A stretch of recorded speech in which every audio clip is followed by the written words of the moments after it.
Goddamn, guys. Goddamn. Well, first and foremost, to address the elephant in the room, it's 3:53. I do apologize for that. Your boy was coming from the city. So as anybody who's been in the city of Chicago or drove in the city of Chicago, it's not the brightest bunch of people. Okay, it's not the brightest bunch of people by any stretch of the imagination. It's a lot of slow fucking drivers that are driving slow for no reason, even though they have thousands of feet of road space in front of them they can drive. They decide to drive like 20 in a fucking 40. So I apologize, but we are here. We do got a bunch of good stuff. We got a bunch of interesting stuff to talk about, mainly coming out of WWE. But we do have a bunch of interesting stuff to talk about, man. There's been a lot that's going on over the past week.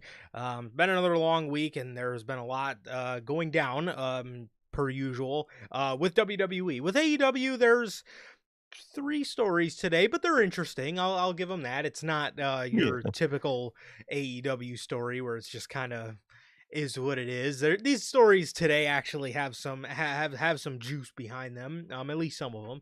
And then we're gonna end you guys off with the Saturday night's main event, as well as Double or Nothing predictions, man. So we will not be live for Saturday night's main event.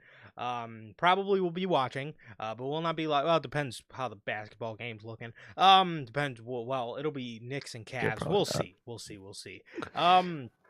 We will definitely see. But for sure, Tony Khan just had to run a fucking show the day that, what would that be, game 5 of Thunder Spurs.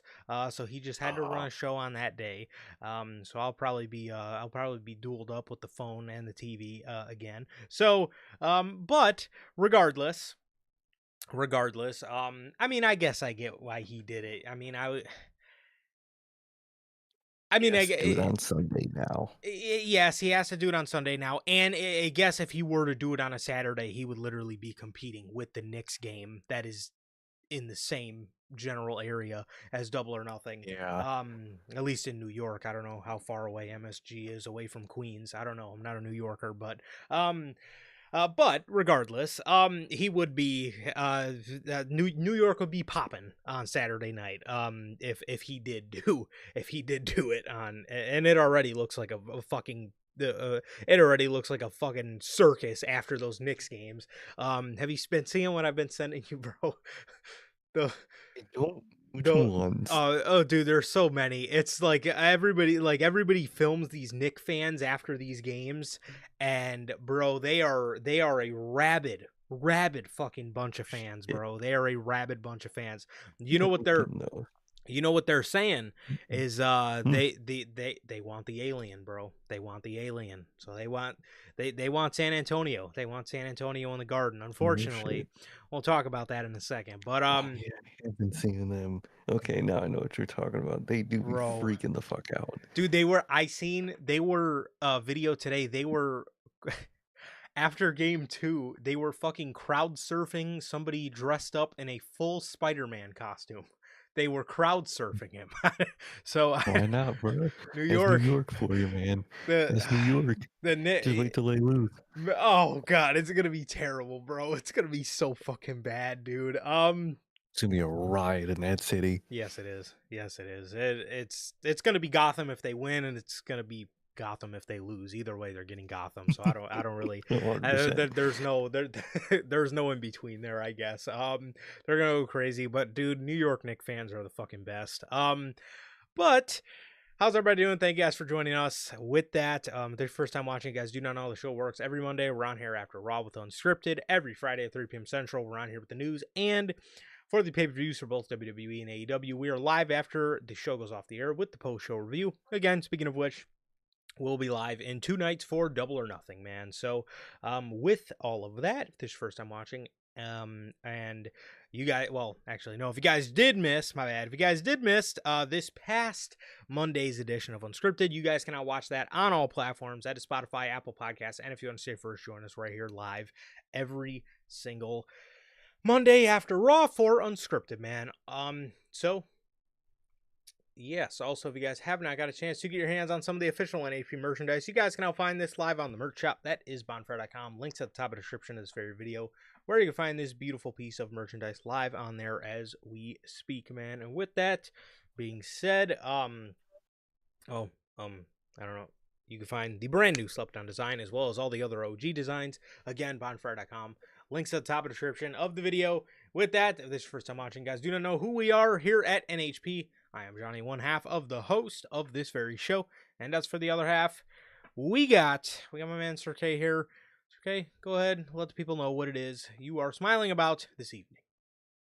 Man, usually, lately, I think both of us can agree to this. Most things we've been smiling about has been outside of wrestling. Unfortunately for you, it's been basketball. Yep. For me, it was the boys' final episode aired on Wednesday. Even though I gotta say that show had the dumbest airtime ever. Technically, it aired on Wednesdays, but it was Wednesdays at midnight. So like technically Tuesday night.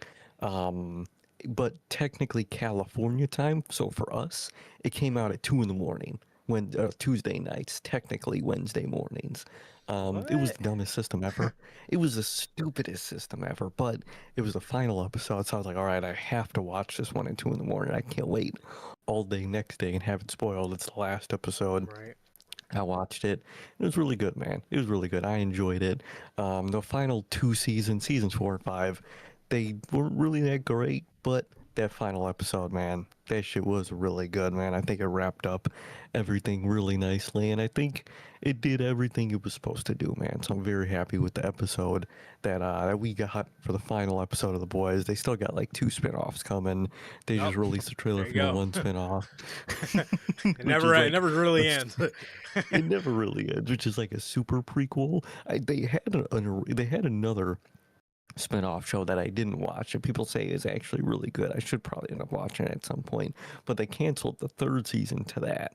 But they got two other spin-offs coming, a super prequel, and then another spin-off that's technically takes place after The Boys, but like it's still probably going to be overall its own story. So there's that. The franchise always continues, man. It never truly ends. But overall, the main character stories did end, and it ended very well, man. And Anthony Starr, the actor for Homelander, man, that man needs all the Grammys, all the Oscars, whatever it is in the world, man. His performance throughout that show, he was fucking incredible, man.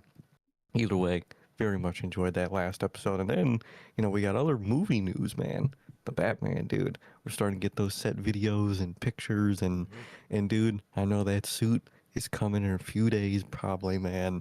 Oh, I'm pumped, man. The rumors I'm hearing about this suit, I can't wait, man. It's Batman season. I love this season, man. And everything outside of weekly wrestling television has actually been really fun, man. It really Indeed. has, man. But I've been good. I've been good. Like Durante always asks, how's life? How's the family? Life's good. Family's good. How is everybody doing in the live chat? How's it doing? What's in the replay? What about you, bro? How are you doing? I am doing okay. It's about as good as it's gonna get. So, it's about as Traffic and contact, definitely get that. yeah, it's about as good as it's gonna get. So I'll take it. No, doing Take all it. right, man. Doing all right.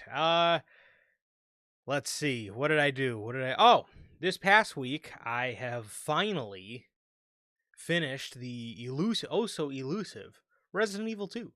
I finished Oh, Resident Evil nice. 2. What you think? I enjoyed the fuck out of it. I actually really It's enjoyed good. the fuck out of it. It was a nice, it was nice, to just be able to kind of deep dive into something. It was very nice. It was very nice. It was nice. A Oh yeah. nice switch of the mindset, man. So it was nice to be able to deep delve into a game, and it was a game that I played half of. Um, and then stopped playing it for some reason. But I got back to it, and I actually really enjoyed it, man. I really enjoyed it. Not that I even really stopped playing it on purpose. I actually don't even know why I stopped playing it. I guess things just got busy. But it's like, yeah, it was just one thing where I was like, I put it down, and I was like, all right, I'll play some more tomorrow, and fucking before you know it, you blink and 3 weeks went by and you haven't touched the thing. So, yeah.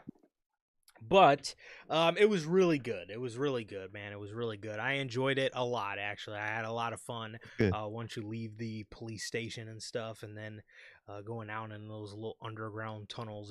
It was nice. It was nice once they started giving me more ammo. So, and Mr. Oh, X sure. is fucking annoying, bro. I couldn't get him off my. I was having a run around him like a fucking running back, dude. It was. Oh my god. Oh, and then that final fight, bro. I had to play that shit like 20 times. I couldn't figure. Leon was not running fast enough to evade him. And then he was doing that stupid Oh, move where he drags his claw on the floor and fucking brings you up with it and stabs you right through your oh. freaking chest with the. Oh my god. It was terrible. But it was fun. It Well, was fun. that's good. What did you think of the chess piece puzzle? The chess piece fucking what's it called? Like the chess piece fuse puzzle. Did you have to look that one up, or were you able to get that one? I for sure had to look it up. Okay, okay, cool. I Because I couldn't had to look that shit up. I got every single one of them except for the one that you had to like, the one where there was like multiple gates that they kept closing. Oh, I okay, couldn't, I okay. didn't know where they were. And it wasn't even that I couldn't solve the puzzle because the puzzle was like fairly simple, but I didn't know where they were. I thought I had explored everywhere. And then I Mm, watched a video and I was like, oh, the other two are in that fucking room. And so, yeah, yep. but I had to look, I had to look that part up. But yeah, it was, that was I did I definitely did have to look that one up. That was quite irritating because I walked around that place like probably about 50 times, bro, and I was like, dude, I swear I've explored everywhere. Yep. And of course that one fucking room that I had already been to, I just didn't explore twice. It was in there. That was the one in the safe room, though. That's my real question. That one in the safe room to unlock that door that you get all of them for. How was that puzzle? Oh, the one where you have to like put them all in the right spot and then like this safe Yeah, door open. That one was it was okay. Just I really. just kept trying back and forth. It was Oh, pissing me off. Don't get me mhm. wrong, but it technically took me a couple tries, but I got it. That part specifically was the most frustrating. That was the one that I had to look up, and throughout like all the games, that Mm, was the one I was like, all right, bro, I'm not. yeah, Half the time I don't even know if I'm actually.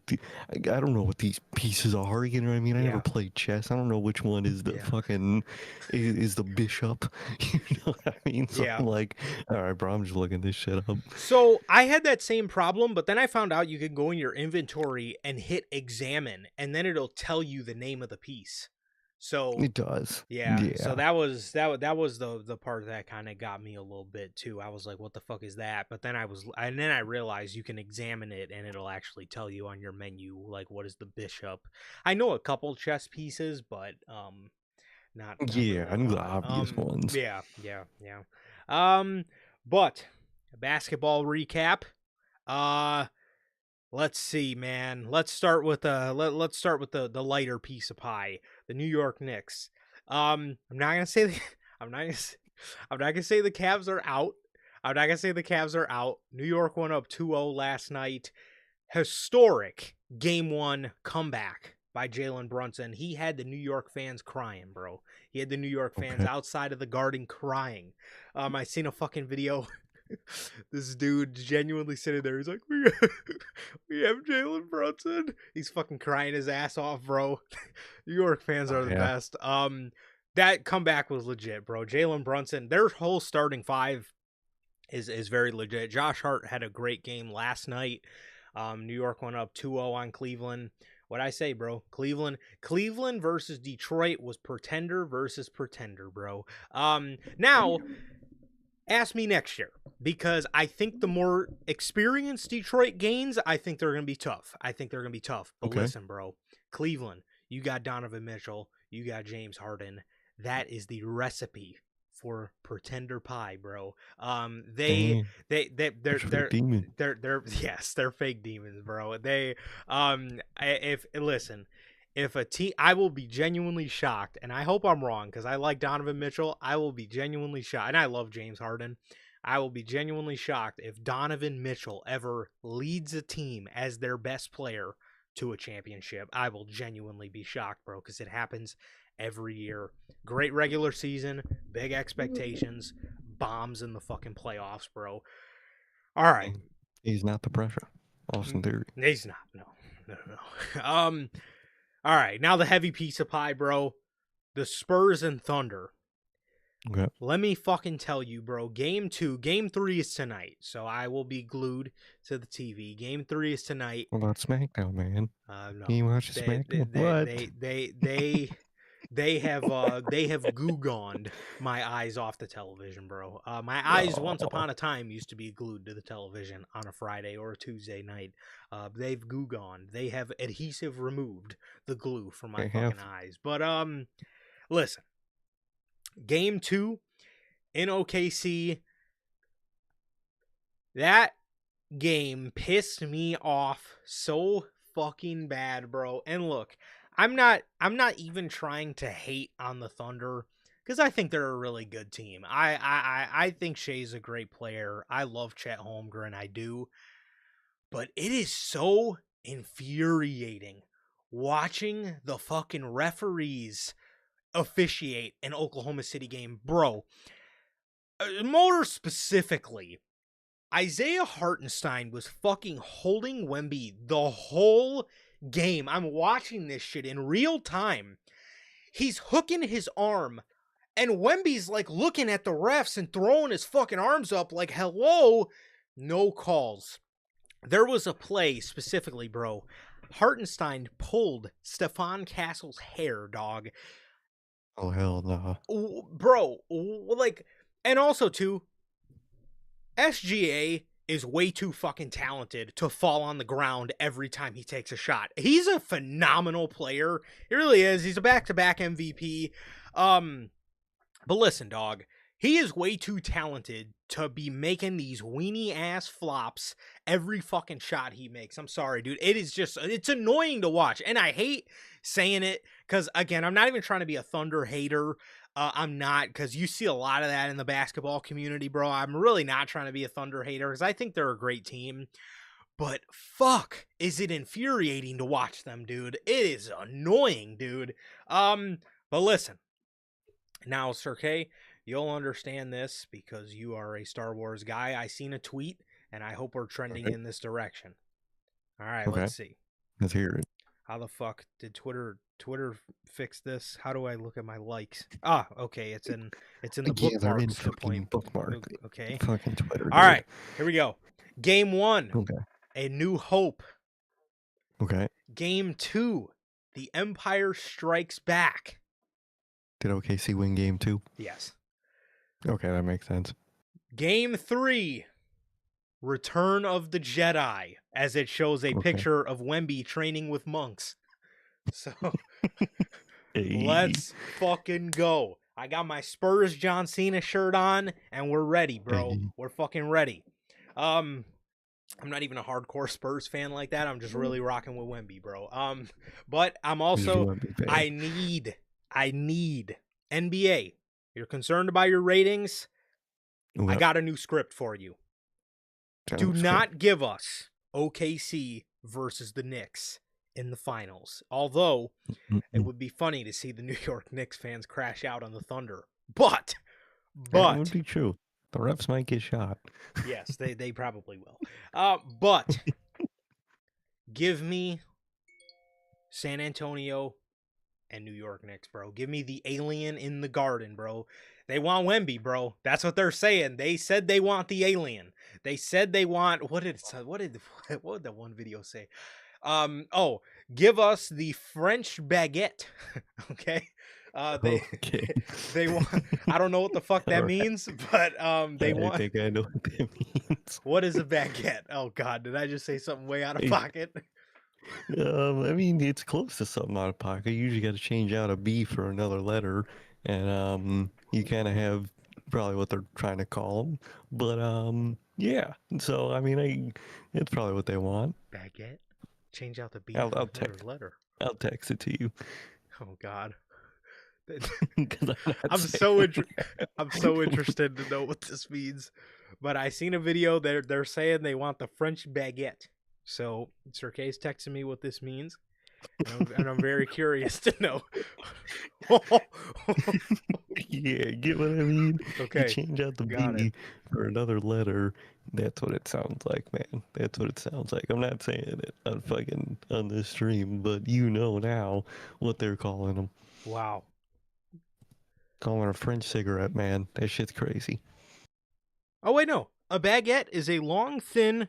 Oh, that makes sense for Wemby. A long, thin loaf of French bread, known for its crisp crust and chewy interior. I don't know Brother. if those These are. these are New Yorkers. You know what they actually. But I mean, it would make sense. Wemby is long and thin. He is. Yep. You know, we'll go with that. Actually, you know Yeah. what? We'll go See, with that. you got to give New York the benefit of the doubt, bro. But I do not. hopefully tonight is the return of the Jedi, bro. I need a Wemby and the Spurs going up 2-1 on the Thunder, bro. Please, please, please. Hopefully we get Dylan Harper, or I don't know what I'm saying we. Hopefully they get Dylan Harper and De'Aaron Fox back, because if those guys are out again, definitely putting a lot of the playmaking pressure on Stephon Castle. So hopefully not, man. But I don't know. That's kind of got me a little worried. But basketball's been fucking great, man. I can't lie. Basketball's been great. NBA, the NBA complains about their viewership every regular season. At the end of the day, they just have a long regular season. But I tell you what, man, when those playoffs come on, man, this shit is must-watch basketball, bro. It really fucking is. Especially when you get series like Thunder Spurs, man. So, the Spurs are also color coded out in the stands, bro. So excited to see that atmosphere tonight. But yeah, there you go. Okay, now finally on to the wrestling news, the least the least interesting stuff on the show here. We got the wrestling news, man. Starting off, we're gonna start you guys off with AEW, as we are going to be starting you guys off with a story that I seen over the weekend. It should have been in last week's news, to be 100% honest. Also forgot to mention, as Durante was asked, I'm good, family's good. What about you, Durante, Logan, Bell, David? How are you guys doing? Thank you guys, whether you're in the live chat or part of the Replay Mafia. Thank you guys. This should have been in the news last week, but unfortunately I've seen it over the weekend. So, according to the ROH Supercard of Honor media call, when asked about the status of the AEW Jazzwares line, now this is going to be for my figure people, Tony Khan said there could be a change, potentially a positive one. He does not believe he can comment beyond at this time. Now, AEW and Jazzwares have been working together pretty much since the inception of AEW, right? So I want to say it was around like 2019. We probably started seeing these figures roll out for the first time in maybe late 2020, maybe mid 2020.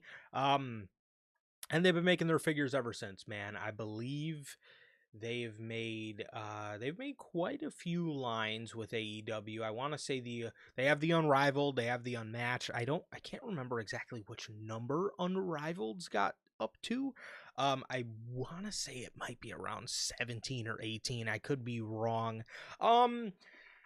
And for me, somebody who is a figure collector, and I do own a lot of AEW's Jazzwares figures myself, I like Jazzwares. I think they're a good company. I just think Jazzwares moves too slow. A lot of people complain about the quality of their figures, which, at the end of the day, I do think a lot of times they get compared to what WWE and Mattel has going on for it, which Mattel, they make the best figures in the game. They do, in my honest opinion. They're not all hits, but you know, they make the best figures in the game. Now again, I'm not one of those figure collectors that buys like the fucking giant like $300 ones. or whatever. I'm not one of those. I'm talking about retail action figures that are made for, kids to play with or for people like myself to display. I think they're the best in the game. I really do. I just think their quality is on par, and even they still fuck up to this day. But unfortunately, I do think Jazzwares gets a lot of slack because I do think they get compared to Mattel a lot, and they do make a lot of mistakes. But at the end of the day, bro, how long did it take Mattel before they really got into the groove that they've got into now? Maybe around Elite Series 60, before they really kind of started, hardly producing misses. Because now again, there was a lot of great figures from 1 to 60, but like at the end of the day, Mattel started at 1.2, and I think Jazzwares, they, at least to my knowledge, they had never really made wrestling figures specifically before, and I honestly think they did a very good job. I liked a lot of their work, and again, I do think a lot of people hate on the series because they have made a lot of bad figures, but they've also made a lot of good figures, man. And I think that they could have improved. He says there could be a positive change. Whether that is going to a different company that's going to produce the figures, or whether they're going to stay with Jazzwares, and something, just kind of had to get, discontinued or whatever. I heard they laid off their whole AEW team, so it looks like maybe Jazzwares and AEW might be done, and they might be going to a completely different company after all. If that's the case, all I can ask for is just go to a company that is going to put an emphasis on attention to detail, man. Because again, I do think Jazzwares, I do think Jazzwares, could have done a lot better, but at the end of the day, they were only 20 series, almost 20 series in. When Mattel was only 20 series in, they were still making a lot of mistakes as well, man. We still had the single jointed arms, I don't even think we had ball hinges yet, so sometimes it could get very hard to like move the legs and stuff. So that's just me being a complete figure nerd. But at the end of the day, I think, they did do a good job, and I'm very happy with a lot of the AEW figures that I do have. I think they're great, but at the end of the day, if this is something AEW has to do to go get a positive change for the figures, then I think that's best for the figure collectors. So also I think too, so. sorry, one more thing. The one thing that just killed Jazzwares for me is the time. It takes forever before you see another set hitting your stores. That's my biggest gripe with them. It's barely even the fucking quality, man. But for me, it's just, man, they are slow. Yeah, that's what you would always mention too, is that they were just had a very slow process of, you would get an attire a year after the fucking attire happened or whatever. That's definitely, what you don't want in something like that, man. So wherever they go, if they stay with Jazzwares, which I don't think they are, if they don't think they are, if they laid off a whole team and they get a new team, I feel like that would essentially just restart the process over again. So I think at this point it might be better to just go to a different company, but I'm not, Tony Khan, I'm not AEW, and I'm not a toy maker, so maybe they're gonna find, whatever works, whether it's in Jazzwares or it's not, but Tony Khan seems to have, a promising tone to it, man. It wasn't the media training, man, but he seems to have a positive tone to him about it, man. So it's very interesting. It's very interesting. I hope it all works out. I'm not much of a figure guy personally, man, but it's always cool seeing them, and that's kind of something you need as a good wrestling company, is your set of figures and stuff coming out, man, and in rotation. So I hope they figure it out. I hope they get something down, whether it's a new team in Jazzwares or a new company altogether. And hopefully, whatever company or team is next, they get, time down very, very good. I hope so. I think that's really the one thing that they're, overall, missing. But at the end of the day, I think Jazzwares had a good run. Again, I think they do get a lot of slack. But at the end of the day, you know, at the end of the day, man, the biggest problem for me was time, man. That was the one thing I couldn't. Mattel's got it down pat. Now, even Mattel, I got a bone to pick with them because they have released another new Farewell John Cena coming out.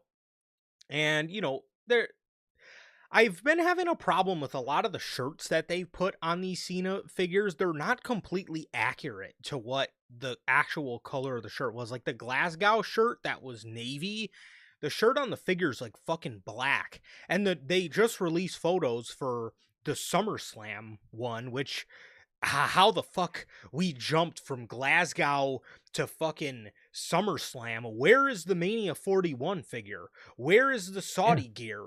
Where is the fucking St. Louis gear? You fucking morons. Like what are you doing here? I mean, it doesn't that's been pissing me off about Mattel. And then again, they release the SummerSlam John Cena from SummerSlam, no fucking title. No title, Bill? Crazy. What the fuck? What are you doing?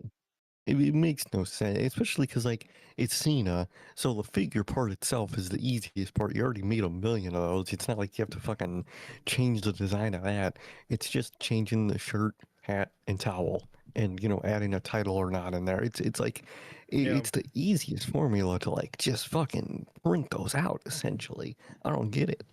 And then too, the thing with like we've seen it with the Scotland gear, the again, like I said, the shirt is black and the shirt was navy in real life, but then the towel for the Glasgow gear, they have that in navy. And the fucking head scan, dude. It's a heel Cena head scan, which was cool. I like it. I think the head scan looks accurate, but when you put the hat on him, it looks like it looks like he's wearing like a fucking pizza hat. It looks like he's wearing a fucking pizza on his head. It like completely like flattens the hat out. It looks stupid. Like, Really? how did you guys at least what Mattel could have done if they wanted to keep the hair mold for when you take the hat off, and Mattel's done this before. If you want to put the hat on, just make the hair piece removable. So it's basically like he's bald, and then I can just put his fucking hat on him. It doesn't make and then you just put some like hair under the hat that like is attached to the hat. So when you put it on, he's got hair under the hat. It's not. Could have just done that. And again, Mattel has done that before, where they make the hair pieces, the hair on top removable, and then again just keep the hair painted on the sides. Cena's got short hair on the sides anyway, so that's not really going to hinder the hat. But if he has this high ass hair that he has nowadays, like you put the hat on and it looks like shit. I got a big problem with what they've been doing with this. Again, how do we skip all the way to SummerSlam? Because the proto images that we seen for the greatest hits one, the on Ringside Collectibles, the image of the figure, which is usually accurate to the attire that they're wearing, it was the St. Louis Backlash gear, which makes sense. But then we get pictures that came out last night. It's a SummerSlam gear. Where's my St. Louis, my Dallas Fort Worth, my fucking Dayton, Ohio Buckeyes?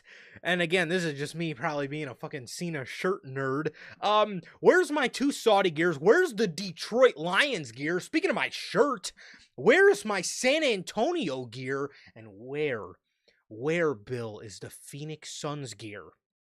And the Chicago one. Where's the Chicago Cubs one? Now, again, that's in September, so I expected to see that a little bit later in the year, but what the fuck? What are you doing? Like what like I said, it's Cena. It's not like you have to fucking. It's not like he comes out in a whole custom different entrance jacket every entrance. He just wears a different shirt and hat and a towel. It's not rocket science. Even like the one you were showing me, the Toronto one. Isn't that the one they also printed the towel wrong? It was a vertical one and they printed it horizontal. I have to order a custom towel now because they put, instead of putting the last time is now on that Toronto one, yes, I'm glad you mentioned that. The fucking Ultimate Edition Cena that just came out, the one in the Toronto Maple Leafs gear, or not the Maple Leafs, the Blue Jays gear. The towel, it was a It was a horizontal towel, and it had the Canadian flag on it, and it said "The last time is now" in the Blue Jays font that they used. These fucks did a vertical towel that has the brown door on it that's on the back of the shirts that says "After this you can't see me." That's not the towel. That's not the towel that he had. Like what? Like oh my god! This is a story about AEW Jazzwares, and I completely went off on a tangent. But like, this is John Cena's farewell. But you know what? Mattel's probably gonna do. They're probably fucking all these up. So in a couple years after they milk the Cena sales, they can come out with these toys and say, "Oh look, we're giving you guys the Maple Leaf gear, but we fixed the towel because it's our fuck up." Yeah, sure, fuck up. You idiots. You're not getting praise for it. It's like when 2K removes shit and then adds it back to 2 years. Like, no, I'm not praising you for fucking adding this match in. Why wasn't it always in? Why'd you fucking take it out? I'm not gonna praise you for adding online GM mode, even though it sucks. Because why didn't you have it when you created the mode? You marks.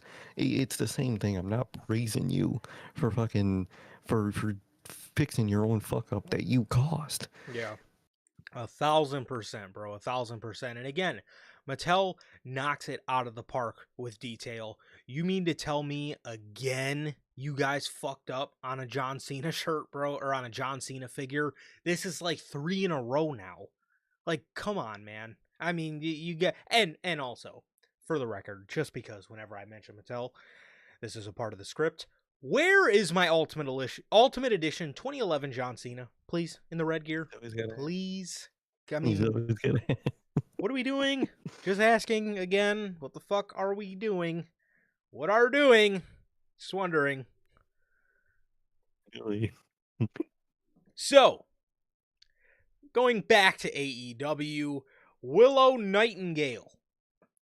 According to Willow Nightingale on this past Wednesday's edition of AEW Dynamite, from Portland. Real city. Look at that. Then we go into some real cities. Man. Portland, Maine. Oh. Never mind. I spoke way too soon. Never mind. I'm gonna shut up now. Man, I've been waiting to tell you that for 2 whole fucking days, bro. Dynamite gets loaded up, and Excalibur's doing his thing. He's like, "We are alive! It's Wednesday! Know what that means? We're live from the Evergreen City, Portland, Maine." I'm like, Portland, Maine? Green City, Portland, Maine. Maine, where are you, bro? Portland. I didn't know Maine had a Portland, bro. How does AEW find these places on the map, bro? They really just find anywhere, bro. Whatever small amphitheater they could find, they're going to. I'm telling you, bro. It's only a matter of time for they're in that Credit Union one amphitheater, bro. I cannot wait. They probably will be coming to the Tinley Park amphitheater soon. They will, that's just gonna look like fucking WWE when they went to Rolling Loud and nobody gave a fucking shit. Nobody gave a fuck. Everyone was just. No one give a fuck about them. So, good Lord, man. Willow has announced that she will be vacating the TBS Championship after suffering a shoulder injury during her match on Collision with Red Velvet. She also announced that she will be withdrawing from the Owen Hart Foundation Cup, which their match was on Double or Nothing. Willow did express she was sad that she will not be able to perform in front of her family in New York, but she did get obviously withdrawn from the tournament. Now it's going to be Alex Windsor versus a wild card. And the match that they did end up putting on the show was Athena and Mina Shirakawa. So that's going to be the Owen match for the women that they put on there. This sucked for Willow. This type of thing always sucks to see. Always sucks to see, man. You obviously have somebody in her who, she said she had 10 successful title defenses of the TBS Championship. They must have all been on Collision. But no, it sucks for somebody in her case, man. Somebody who's obviously young, somebody who's right around the corner from a pay-per-view match, and somebody who was about to perform in front of her family. So it really does suck. To for obviously her to have to step away and withdraw from the Owen and withdraw from being the TBS champion. But I do wish her a speedy recovery. Hopefully she will be back soon. But this now marks both of our latest TNT and TBS champions that have had to vacate due to injury in Fletcher and Willow. Who the hell is the TNT champion, by the way? Oh my God, who is the TNT? Wait, so Fletcher lost it. Who Right. fucking won it? Wait, it's The not. Jet, Kevin Knight. Oh, Kevin. Duh. Goddamn, bruh. Goddamn, my mind. They have too many fucking mid card titles. Is the problem. Like, goddamn. They got the NWA title, whatever it's called, the All National. They got the Intergalactic. And they got the TNT. Dude, I don't know half of these fucking titles. The fuck, man. I get you want to be different, man. Just at least can't name one of them an intercontinental or one of them a U.S. or something. Hell, a European, something, man. Either way, man. I'll be a European champion. But anyway, man. Sucks for Willow, dude. Gotta get the pig pay. Is New York her hometown? She said, yeah. She said she was. She said Oh it was. wow. She said so. I didn't know that. So I didn't know that either, man. But it sucks. You have to cancel your match in your own hometown. That shit always sucks, man. I wish the best. Horrible timing. Fucking is the Owen and is in the Owen, and she's got to not only vacate her title but step out the Owen. Hope everything goes well. Hope her recovery goes well. Hope she can make it back in time to do whatever the plan was. I hope their plan wasn't for her to win it because that'd be really fucking bad. Um, but either way, I think they did replace the pay-per-view match with a good one. I'm glad to see Athena on pay-per-view. So at least they picked one that I'm personally very cool with. So does suck for Willow, and I truly wish her the best in recovery. 100%, man, 100%. Speaking of AEW, man, we have their newest venture, AEW and the Minnesota Twins. Twins because they're in the Twin Cities. I learned that. Oh, see, I knew about Twin City, man. That's right. St. Paul and Minneapolis. Yeah. Yeah, I definitely knew that they were a Twin City. AEW and Manager Logan definitely didn't tell me. Yeah, 100%. 100%. AEW and the Minnesota Twins have announced a Brawl in the Ballpark. The first time a Major League Baseball team has partnered with AEW for a live in-stadium wrestling event. The show takes place Friday, July 10th at Target Field. Damn, Target's just running Minneapolis. Don't they have the Target Center, too? Oh, I didn't know they had Target I Field. feel like that happens a lot, where the brand will have both like a stadium and like a field or stadium and arena, and aren't they usually? Because I know there's examples. They're gonna leave my head, of course, but I know there's examples because isn't. We were just talking about when we were talking the other week. We were all talking about stadiums, and I swear we brought up a couple that are like two by the same company or whatever. But Target, they love Minneapolis, I guess. Guess so, bro. We're actually getting a new one in Chicago. Did you hear about that? We're getting a new stadium. We are. Oh God. It is the Chicago Fire. They are making the first ever McDonald's Park. Which they actually are building it downtown, which actually, speaking of Chicago, McDonald's Park. Is it like a baseball field? Soccer. Oh God. All right, never mind. Chicago Fire. I don't know what league. There's so many fucking leagues in soccer. I don't know, but I know we do have the Chicago Fire. So they Soccer's weird, dude. Because like, I remember Bell was telling us like it's not like a franchise-owned thing. It's like a club system with soccer. Yeah. It's weird. Soccer's a weird system. Well, football. Yeah, Sorry. there you go.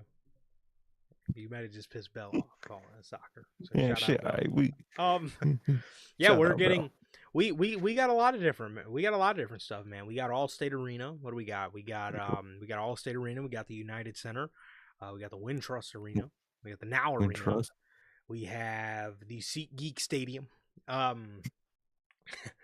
do we got? We got Comiskey. Rate Field. No. Rate Field. Yeah, fucking guaranteed rate field. No, just rate. Remember? Yeah, rate field. That's such a terrible name. Be careful when you say that one. Yeah, don't say that too fast. You got Wrigley. You got Wrigley Field. God, did I mention SeatGeek Stadium? I think it did mention. Which one's SeatGeek Stadium? That's the one in Bridgeview. That's not like any sports team holds there. They just do like random that's just concerts like generic and shit. venue. Kind of like the Tinley Park Amphitheater. Oh, okay. It's just one of those. Okay, that makes sense. Yeah. Or what are they? The Credit Union 1 Amphitheater now? Is it called? Credit Union. It's the fucking Tinley Park Amphitheater, bro. Please. Anyways, Target. Yeah. Okay. The show takes place. Brawl in the Ballpark takes place. Interesting. Friday, July 10th at Target Field in Minneapolis as a post-game event following the 7:10 p.m. Central Time Twins versus Los Angeles Angels game. AEW CEO Tony Khan said, "We are thrilled for AEW to team with the Minnesota Twins for Brawl in the Ballpark on Friday, July 10th at Target Field.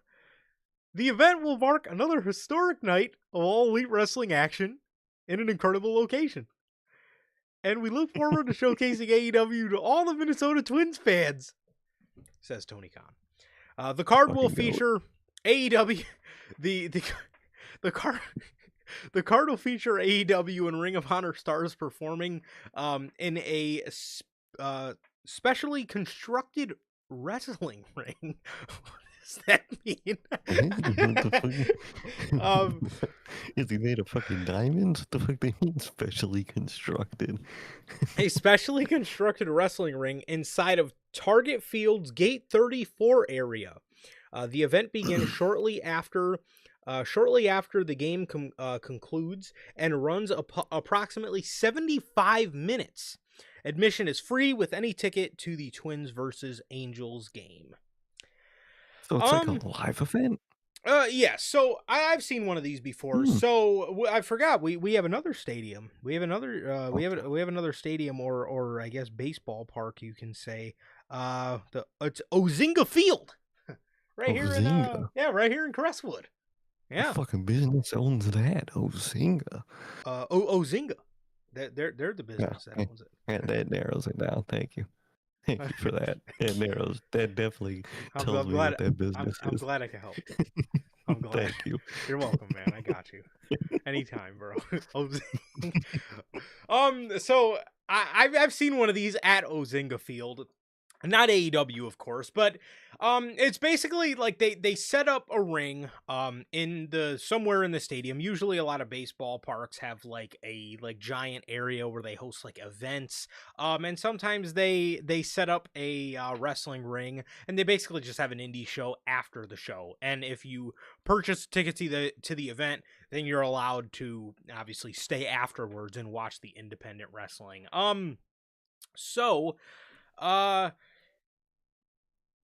This is pretty much that. Obviously, this is on a way bigger scale. This is the MLB and not the farm league of the Windy City. What the fuck are they called? The Windy City Thunderbolts. No, this is actually a cool thing for AEW to do. Just like a local event. I think it's really cool. Obviously, I'm sure this will. I don't know how good the Twins are. A lot of times they will do this shit to attract like wrestling fans to the event, especially if like their team sucks. A lot of baseball teams will do events to get people to come to. Like a couple years ago, I think White Sox tickets were like $7 because like they sucked so bad.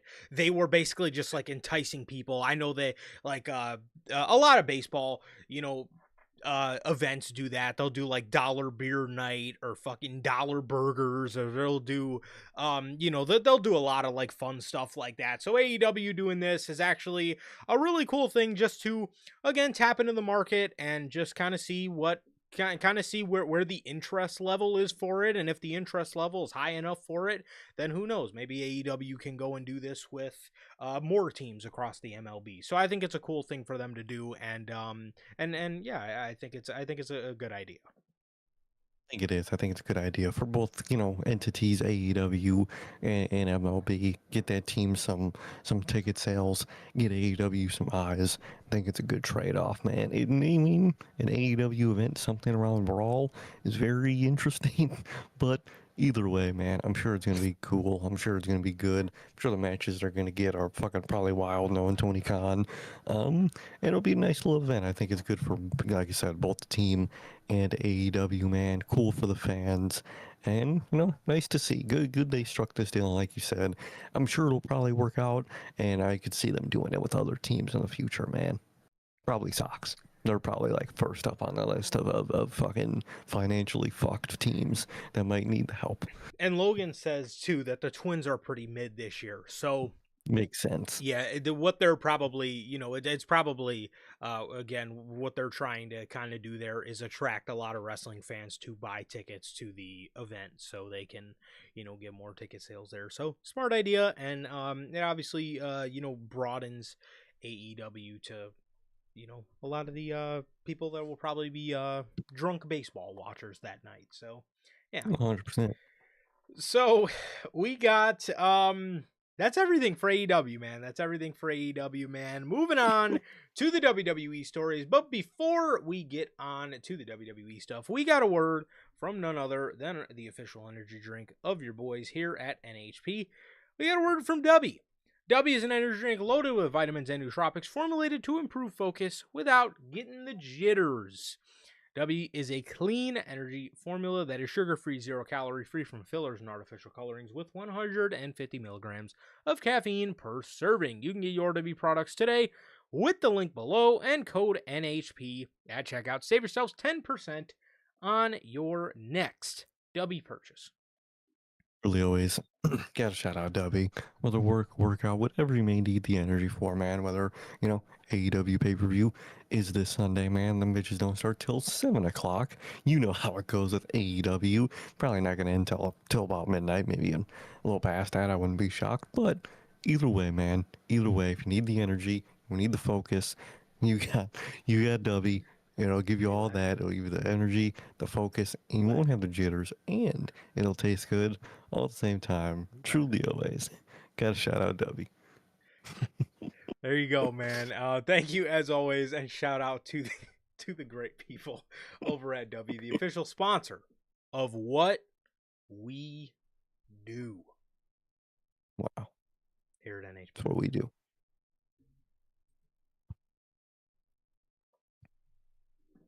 Are you laughing, dude?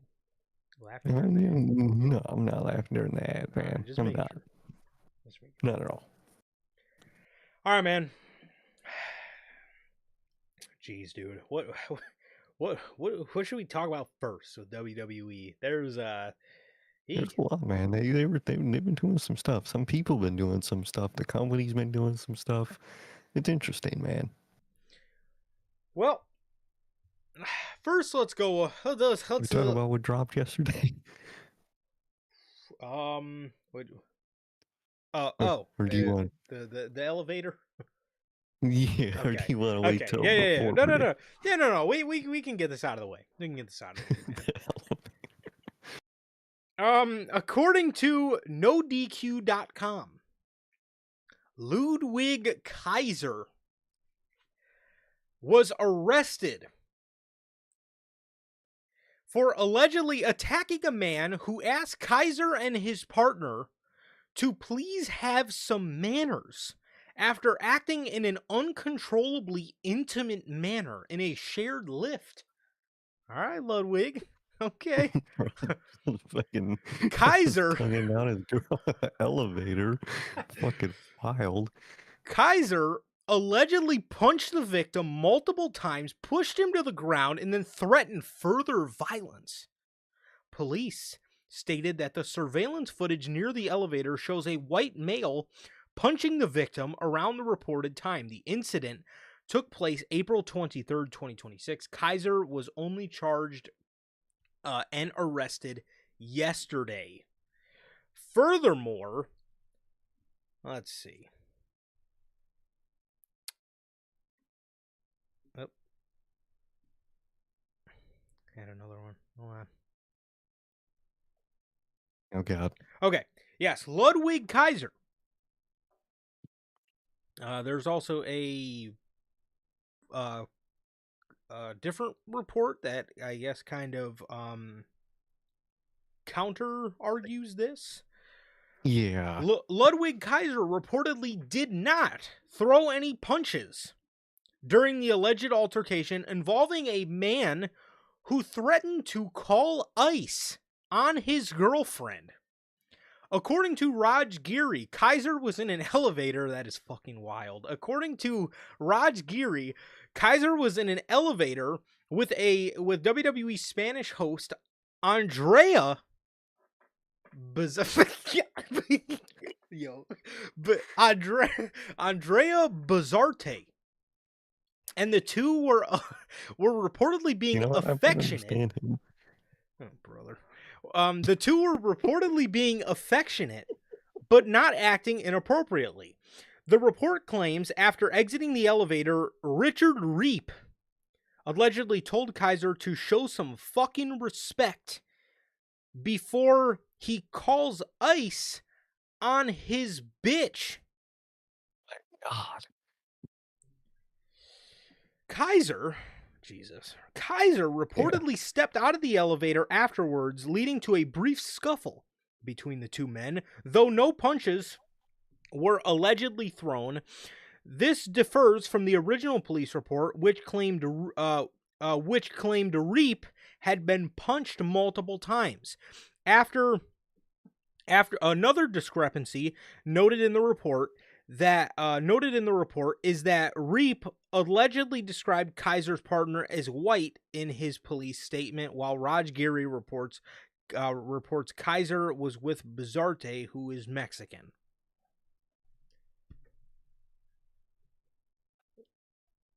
Okay, two very different reports here. Very different reports. Jeez. Okay. When I first heard this, all we heard was that it was battery. I thought this motherfucker was about to get I thought he was about to get released. When all I heard was battery, I thought he hit a woman. I'm not gonna lie. Now this, again, this is completely irrelevant to the situation. I'm just telling you guys what I fucking thought. When I heard he got arrested for battery, I was like, oh, he's about to get fucking released, dog.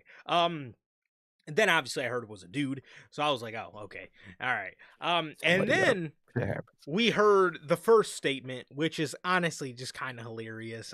It just tonguing down his girl in the fucking elevator, and then just starts beating up a guy who fucking told him to show some fucking respect. Was a demon. That just makes him sound like an absolute fucking demon. If he were to just start whooping bro's fucking ass for that. And then the second report comes out. I'm not gonna lie, Kaiser is better than me. If somebody told me that they were going to call ICE on my bitch, I would have caught a fucking murder charge, bro, because there ain't no fucking way. He's better than me. Again, if we were only in a scuffle after that, nah, I would have, oh man. I beat the brakes off. That opening scene in Batman, yeah, that would have been Brody right there. 100%. Yeah, no, he, man, oh. So, if the second report is the, true report, then I don't blame Ludwig Kaiser at all. Obviously, if it's more towards the first report, Kaiser, Brody, you gotta be You can't just be Yeah, beating calm it people down. up. You gotta, which a lot of people have came out in WWE. I've been seeing, and that now obviously this is just a couple people's opinion, nobody high up, but I keep seeing around that a lot of people are in support of Kaiser, and this kind of shocks everybody because nobody sees him as a hothead. We've never heard anything about him being any type of hothead. Honestly, to hear something like this about Ludwig Kaiser, bro. Again, we never hear Wow. about this type of stuff from him.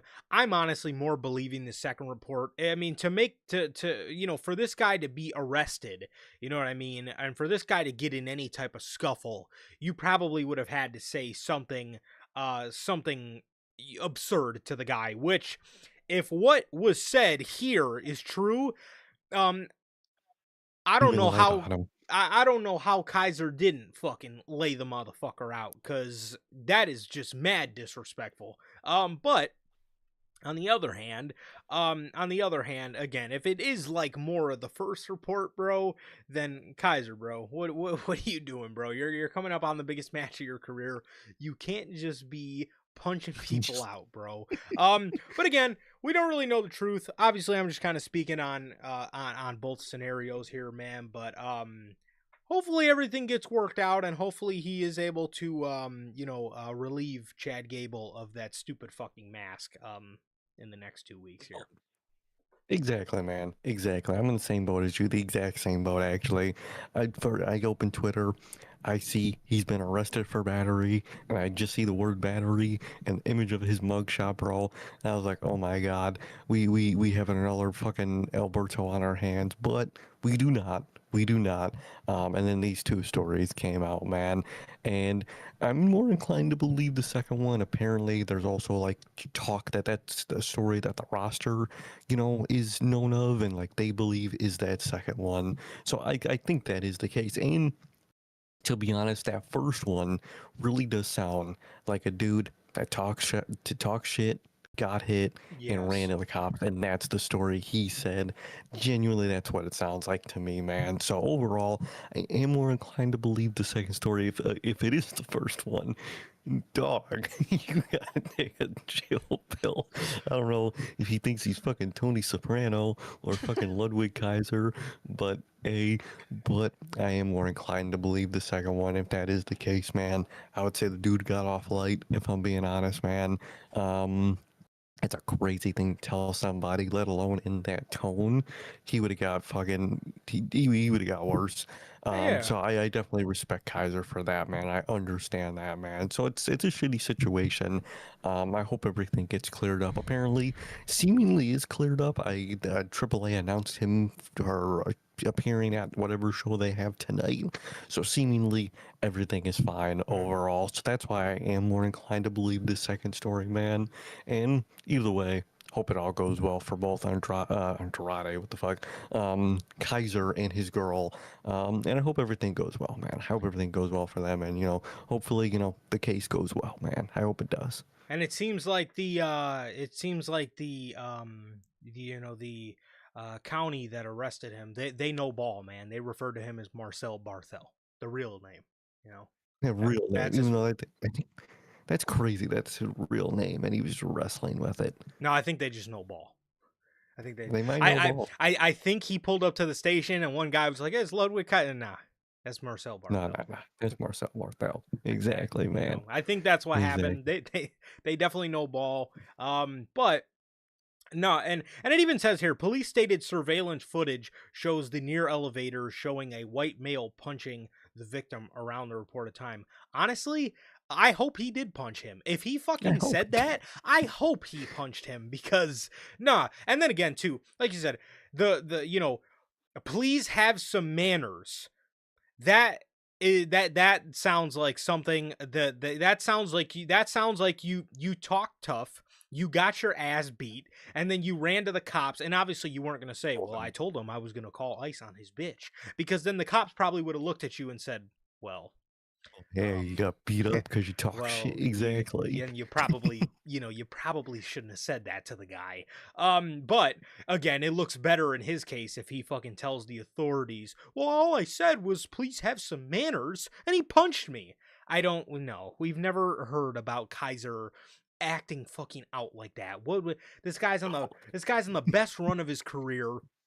He seems to be he seems to be pretty happy with his girl. What would he have to fucking what would he have to crash out about?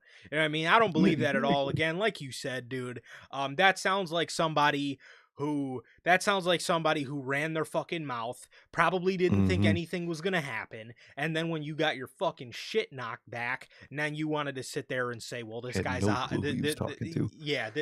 this guy beat me up. Well, good for you. If that's what you fucking said, you can't just go around saying some disrespectful ass shit like that.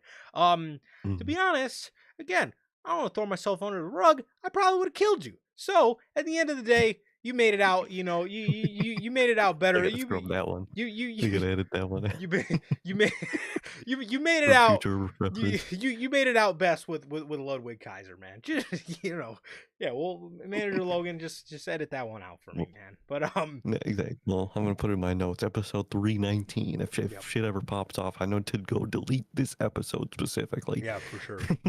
you are a controlled admin on the account, man. So please.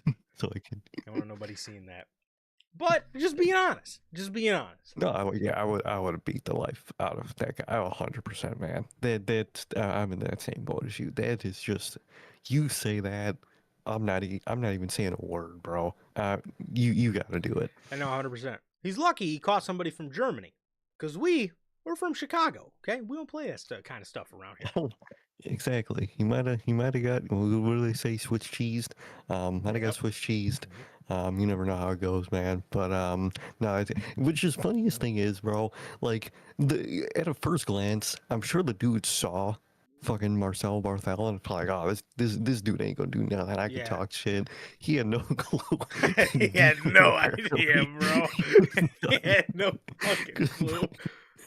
Dude, I would love to see a fucking footage, man, of them, because I'm sure the footage is the elevator door opens and dude is just fucking punching them out that door, man. I would fucking love to see that shit.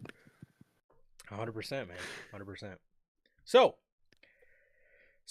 let's talk about some good news, man. You know, we talk about a lot of bad news in WWE, but listen, man, we actually have a piece of good news here today, man. This is actually something very commendable from WWE.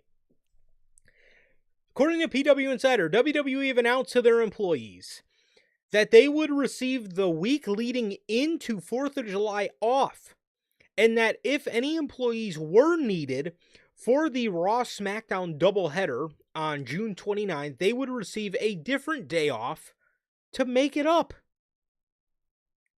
Look at that, man. Look at that. They're giving them some time off, man. Look at that. You know, WWE, you know, and TKOs might be up to, you know, different motives. They might say, well, we gave you guys some time off, man. That means you guys didn't work. So, you know what that means. Yeah. I'm going to need at least 5% from that week, man. But either way, jokes aside, man, that's good. Hope they do get that. I hope, you know, they do that for more major holidays, Thanksgiving, Christmas, shit like that, man. So that is actually very good to see. I'm glad they're getting that. 100%, man. Hey, we bring up a lot of bad stuff about WWE, man. This is well, as they do. They fuck up a lot of things. They do a lot of things. They conduct business pretty poorly sometimes. So it's completely their fault. But at the end of the day, when they do something good, man, I want to bring it up. I want to highlight it. That's actually very cool for them to do. You know, giving them makeup days off in case they do need it, in case they are, you know, unfortunately having to work around the holidays. So very cool thing for WWE to do, and I gotta commend them on that, man. So that's the type of shit you should have always done. You know what I mean? Not cutting people's salaries just so we can see Mark Shapiro sitting front row at the fucking Knicks game. And there went Motor City Machine Guns contract on front row Knicks tickets. So this fucking goofball can sit next to who the fuck is he sitting next to? I can't even remember. We'll say Adam Sandler and fucking Spike Lee sitting there at the fucking front row of the Knicks game. Man, that's crazy, man. And the worst part is, when it comes down to the actual final game, oh man, there's gonna be celebrities galore. You're probably gonna see The Rock there. I wouldn't doubt if Triple H or something's there. You know how that type of shit goes. You think Triple H is gonna be Fucking sitting bald next to Spike Nazi. Lee? He might, man. He might, man. He might. You never know. Whatever, makes him center of attention. I think Triple H will do.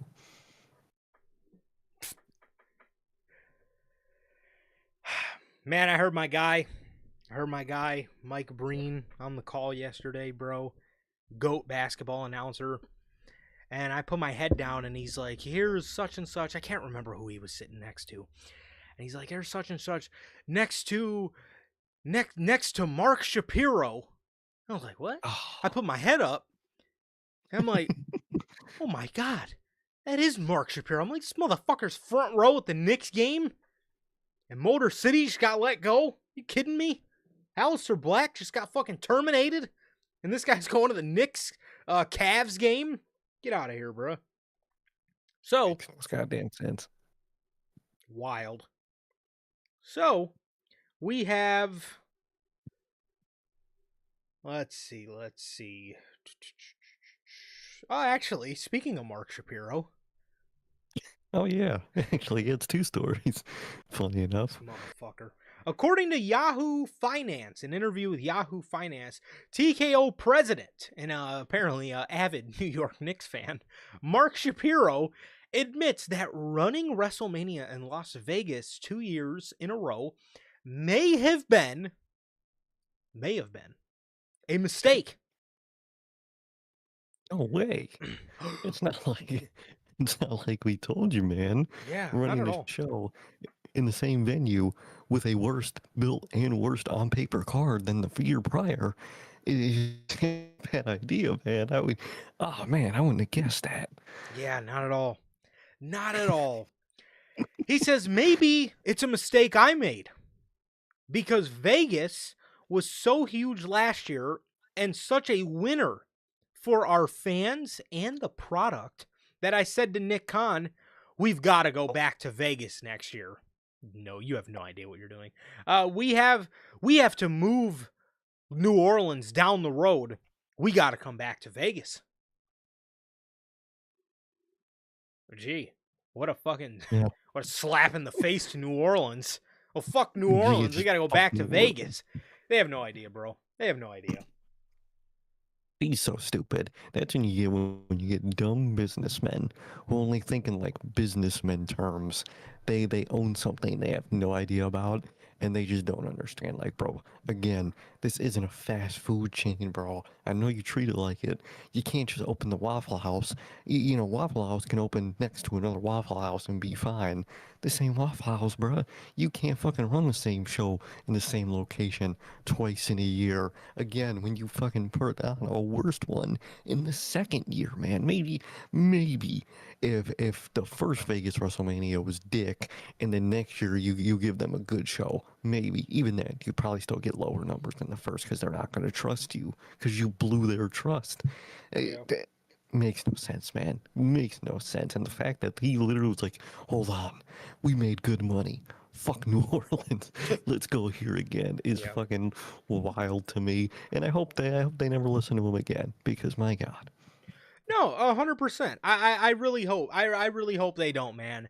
Um, Mark Shapiro is like that clip of Kanye talking about Lady Gaga and Polaroid. Oh my God. Where he's like, I love Gaga, but what the fuck does she know about cameras? I don't love Mark Shapiro, and he doesn't fucking know anything about wrestling. You mean to tell me Like, you mean to tell me you told Nick Khan Vegas was such a hit? Let's go back next year. Did nobody speak up and say, listen, man, I understand you want to go back to Vegas, but from my experience, we probably shouldn't dry the market out because next year probably not going to be as good. And then if you guys were smart, you guys would say, well, our competition AEW, if you kind of look at their track record when they kind of did the, dry same out the show. market, example, it doesn't really go that well. They went to London and look, each year over year, yada, yada, yada, which, they're not going to use that because, it's AEW and that's fucking beneath them.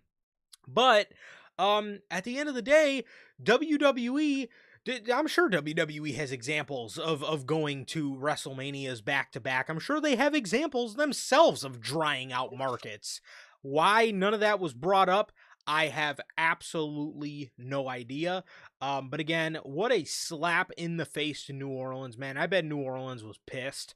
And again, it just goes to show you've bought a company and you know nothing about it, bro. You have no idea anything about professional wrestling, man.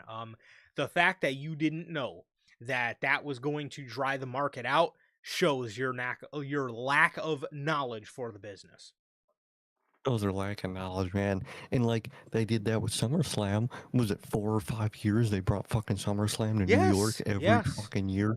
The market dried out. No one New York didn't want to fucking see SummerSlam anymore, man. yes. Shit got dried out. Logan mentions it. The London All In sales, they ain't doing so hot, bro. Cause we told Yep. them don't run to the same venue, and they're running to the same venue. And that is one part about this that always make me laugh about the Vegas situation. They probably saw that what happened with AEW, but like you said, to them that's beneath them. To them, they're like, oh, they have that problem. We wouldn't have that problem if we ran the same venue. And guess what? He had the same fucking problem. I'm very fucking glad they had the same problem, man. It's very funny, man. And that's what you fucking get, man. So hopefully they never listen to that moron again, and they do what they do, because that one action of doing one repeat mania so far has acquired like 5 different fucking mania locations you're fucking subjected to at this point, and now you're so behind. It's fucking wild. Actually, dude, speaking of All in London, did you hear? I forgot to put this in the AEW section. I'm so glad I remembered it. Tony Khan said on the media call that he is undecided on what to do for Mania or for All In 2027, but he said something like he plans to take big swings. So hopefully that means ditching Wembley Stadium. If you want to come back to Wembley in like 5 years, knock your fucking socks off, bro. But you don't have to do it every year, man. And I hope No. by him saying that, he's kind of starting to realize, like, hey, the tradition thing, especially, dude, in a stadium as big as Wembley is, you got to come back like every 10 years. So it's almost like guaranteed you fill that motherfucker up. So your fans have been deprived for fucking 10 years. Exactly. So, Like the dude loves his fucking, traditions. Make it like you said, like a 10-year tradition. yeah. Every 10 years, you back to fucking Wembley and sell that motherfucker out. Because, hey, I'm glad. I hope that means he's shooting for the fences. Maybe that might be like a little hint to maybe like an American baseball field or something. You never know. Ooh. Either way, dude, fucking try anything out. Go to anywhere in Europe. Go to fucking Italy. Go to fucking France. Go to fucking Germany, Romania, Ireland. Any location you go to, They man, got you stadiums go over there. to. Try shit out. Shit, they might, man. They might. I don't know. I'm sure they do, man. I'm sure they do. But just big cities, dude. Go to big locations. Try it out. I hope that's true. And I could, especially with the ticket sales, because they've been pretty bad They have apparently. For 23,000 All In. so far. Yeah, that is not fucking Which, good. again, That is that's in Wembley. yeah. Ooh, that's Wembley rough, holds man. like I mean, Wembley holds what 100,000 people. and yes, bro, they hold like fucking 90 to 100,000 people. You don't even have a quarter of that motherfucker filled up, bro. That is crazy. So go outside of Wembley next year, man, and I think they will, to be honest. Yeah, 100%. And yeah, I mean, again, AEW's done this. AEW's done this time and time again. I don't know how WWE doesn't look at this shit and say to themselves, like, hey, maybe going back to Vegas wouldn't be such a good idea. I hope they learn their lesson, though. I hope they learn their lesson. WWE, it would be very nice if you would, just apply that now. Take that psychology and apply it to the logo. Don't do back-to-back logos. Let's change up the Please don't go back to SummerSlam back. logo or the Royal Rumble logo or the fucking Elimination Chamber logo. Something. Give me something Please, different. oh god, that Royal Rumble, man.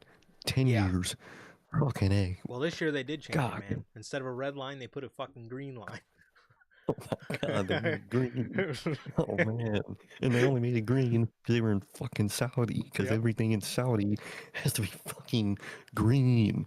Man. My god, every Saudi looks the fucking same. Every show looks the exact same.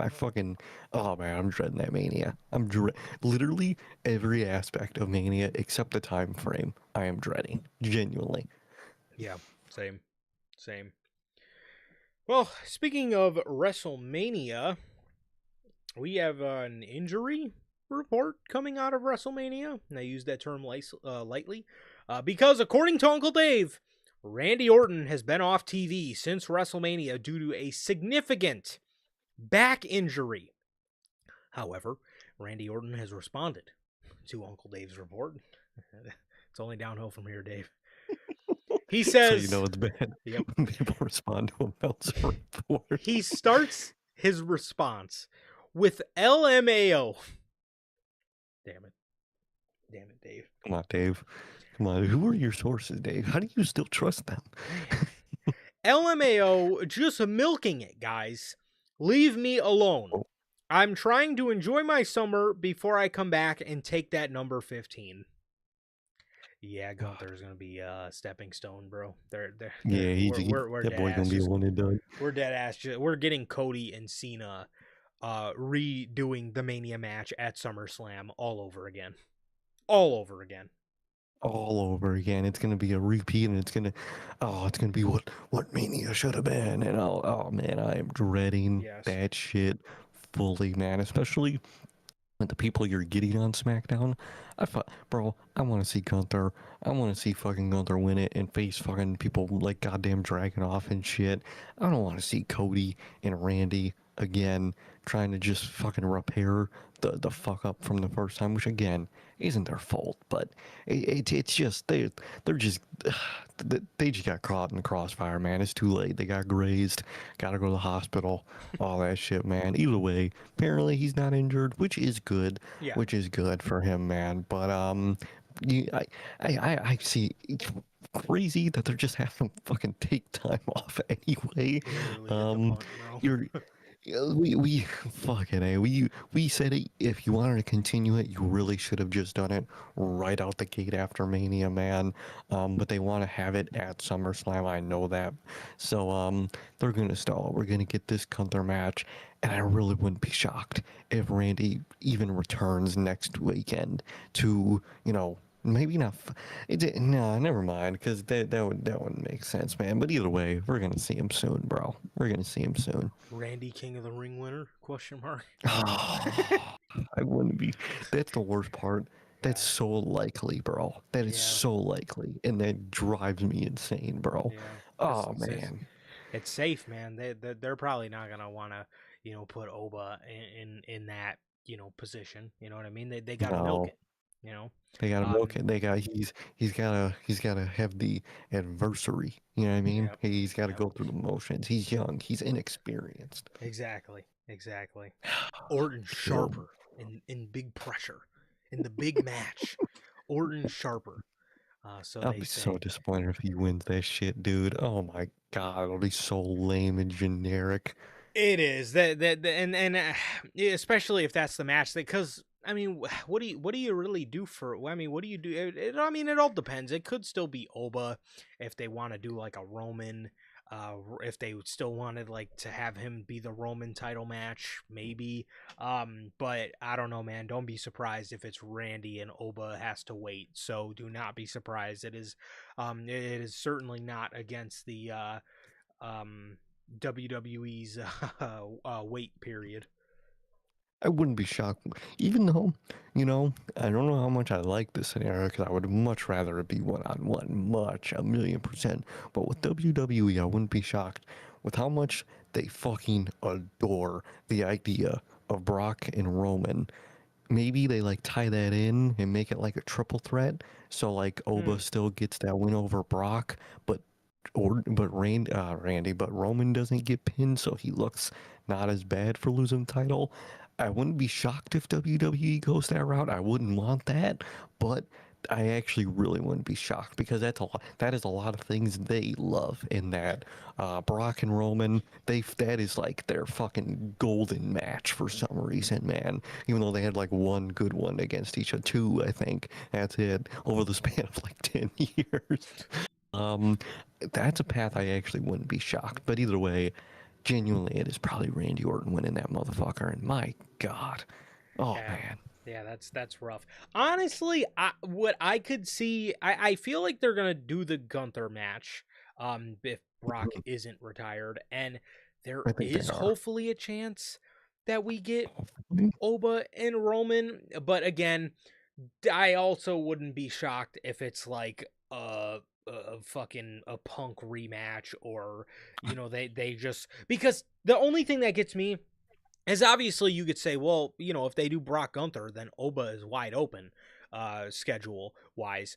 But like, so does that mean, would he challenge Roman like fresh off of a loss to Brock, or does he just beat Brock again? Like, it's so That's confusing, interesting. man. It's so well, really have to wait until Clash in Italy to kind of see, kind of where the tides turn. But it's very confusing, dude. Very. But yeah, man, I swear I don't know with this company, bro. But yeah, I do not don't be know. They shocked. probably don't know. Do not be shocked if we're getting a Randy Orton King of the Ring, Oh, Randy Orton King of the Ring victory, bro, so he can face Cody again. But imagine, dude. regardless, oh God, Cody loses the title before SummerSlam, and we get a Cody King of the Ring win, man. Get that under his belt. That's actually probably equally as likely, unfortunately, they can make. because then Cody Uh, just gets to win it right back. yeah, has there ever been a back-to-back King of the Ring winner? Cody could be the first. Fuck, the first. Oh, brother. Oh yeah, he did win it last. Oh my God, I already forgot he won it last year because that was the wrong decision. Oh my God, Hmm. look at that. Yes, he did. Oh So, fuck. Uh, with that, man, speaking of SmackDown, speaking of the ridiculousness surrounding Friday nights, Blake Monroe is expected to start on the road for SmackDown as soon as this week. Maybe we see her pop up at Saturday night's main event. I don't know why we had to wait till late May anyways, but maybe we see her pop up tonight or at Saturday night's main event. I can only hope so. I would love to see her win. I would love to see her win Queen of the Ring. Personally, I just think there's really no better way to make a splash on her talent than having her win Queen of the Ring. That would be my suggestion. Will WWE do that? No. If you also did want something cool to do for her in the meantime too, you could have her go up against who a lot of people say, well, at least when she was in AEW, who a lot of people said was WWE's version of Mariah May, Tiffany Stratton. You could do that. But personally, for me, treat her like a big star. Don't have her, waiting around for the U.S. title, man. So I hate to break it to you, man, because you saying that just made me remember I did see a graphic for SmackDown where tonight Tiffany Stratton starts her U.S. Open Challenge. So actually, I what? really wouldn't be shocked. Yes, she is doing a U.S. What is Open the Challenge. fucking problem with the Open Challenge, bro? I only saw it because I think Logan quote tweeted it about like how fucking generic and ass that shit is. Um, so I actually wouldn't be shocked if she is the participant tonight, which like you're gonna fucking pull a Ricky Saints and have her fucking lose first night out. And even if she wins, respectfully, I don't want to see her with the fucking U.S. title, bro. I fucking don't want to see her with that title. I want to see her in the main division, bro. I want to see her, like you said, win Queen of the Ring, and like I mentioned, man, I need her to fucking bloody up Rhea Ripley the same way she did with the heel to Tony, but with the fucking crown, dude. With that little fucking crown, that shit would be goated, man. I need that type of shit. They ain't got the balls to do that shit. But man, I'm glad she's gonna be here soon, either tonight, tomorrow, maybe next weekend, whatever, man. But really hope they actually, fucking go go ham at the start with her, man. I really hope so, even though I really doubt it. I totally see them putting her in that mid-card division to start off, man, which on paper shouldn't be bad, but especially with that women's US title, oh boy, is that a punishment. Yeah, again, I mean, it's it's not again, it's not a bad thing when speaking in regular terms or looking at things on paper, But dude. this But case is bad. yes, it becomes a bad thing when you are on the SmackDown roster because you are fucking doomed. You are You're doomed. actively doomed, bro. I mean, there's no surviving. There's no surviving on that SmackDown roster, man. And then two, winning the women's US championship is the equivalent to winning the women's You Will Not See pay-per-view championship. That's I mean they should just change the name of it at that because I don't think I don't think the belt's ever been on pay-per-view. Nope, never has been yet. So I mean, again, I mean, it's not a bad start when looking at it on paper. You know, she's starting off against Tiffany Stratton for the U.S. Championship, but that SmackDown Women's Mid Card division is terrible, and you know it's terrible because they have started an open challenge, which, in other words, is like a wrestling promoter's way of saying we got nothing. We got nothing, but we have this belt that is a prop that we need to use. So what is the we got nothing fucking path? Open challenge, baby. Man, I despise the phrase open challenge, man. Genuinely, I despise that phrase at this point. They're lucky. AEW's lucky if they have Darby Allin. He's able to make that shit work. But man, oh boy, everywhere else, even in AEW with other championships, fucking can it please, man. And again, I don't want it in terms of I want some pussy ass champion, but just the idea of an open challenge is just so done and over with, and that shit is overcooked to dust. It is literally dust at this point, man. It is. It's so bad, bro. It's so fucking bad. WWE ID. Well, according to bodyslam.net, independent wrestlers who have been signed by WWE for a WWE ID contract will no longer be able to use their indie names. Going forward, they will have to use their WWE ID names for all upcoming appearances. I think I did just see that with fucking Starboy Chad, whatever the fuck his name Starboy is. Chaz Hall. Chaz Starboy Hall.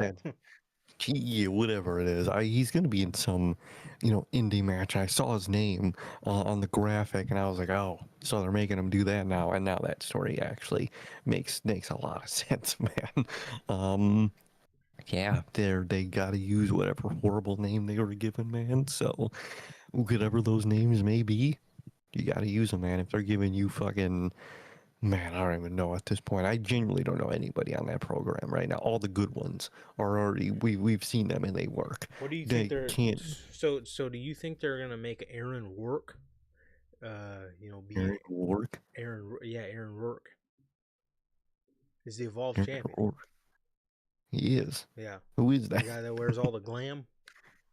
Oh, I know what you're talking about. He's gonna have to be Aaron Rourke now, bro. How you feeling about Aaron Rourke?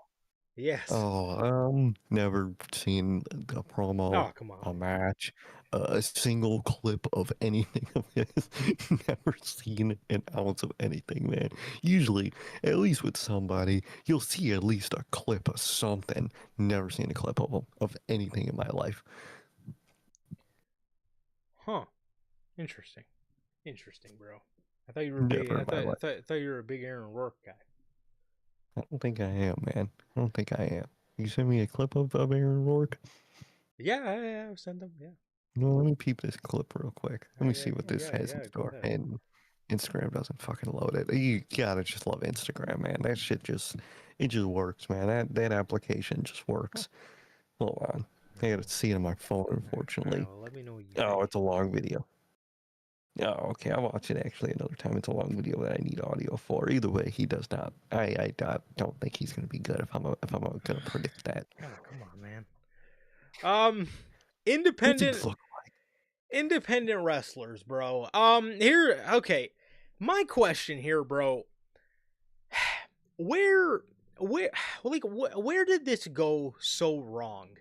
Like I like man, it really makes me question, dude. It just really makes me question, man. Like honestly, where did we go so wrong with this WWE ID thing? Like this when it like at least from my understanding, um this was supposed to be something where indie guys and girls can, you know, basically just get help from WWE. Basically just have WWE to fund their process and say, you know, it was almost like a college system. It was like a feeder system for WWE. It was basically like giving somebody a college tuition. You know what I mean? Like Yeah, it's like when a college, you know, is able to back you and when a college is able to back you, man, and basically just support your growth and just basically say, hey, we're here, you can use our support and our services to get better because you're on our radar, we want to help you succeed. That, at least from my understanding, was WWE's like the original, at least Triple H's original idea on kind of how he explained it. And the more time has went on, this is they've just done the most WWE thing with it. You know what I mean? Now it's okay. Now you're under our names. You gotta first of all, these guys aren't like technically signed by you. Okay, this is a WWE ID deal. I get if you sign to fucking NXT and it's like, hey, you know, we need you to change your name or whatever, which is just completely stupid to begin with. Because they've shown in the past with guys like Swerve where they can copyright something and just sign a deal where they own the copyright to it, but as soon as you get released, it gets transferred back to you. I don't know why people just don't get put on that deal, so WWE's still allowed to own everything. Doesn't really make sense to me, but I digress. Again, WWE's just done the WWE thing with this man, and again, you know, at first, you know, they did cut a lot of people from the WWE ID program, and now you're not even able to use your indie name, which why you need a WWE ID name to begin with is ridiculous to me. It really is. And again, it really just it's a concept that I thought in the beginning was really cool. I thought it was really cool. And I think that it's something that could have worked, and it's something that WWE could have really been it's a very wholesome thing for WWE to do for these indie people who do struggle financially to, you know, make it through the process of the indies, man. And I think that was a really cool feeder system for them, and they've just WWEified it in typical WWE fashion. oh, in typical fashion, man. They can't keep their grummy little fucking hands on everything you do, man. They're changing these people's names. They're probably like, you know, pushing them towards, you know, having a certain type of attire or gimmick or character or whatever the fuck.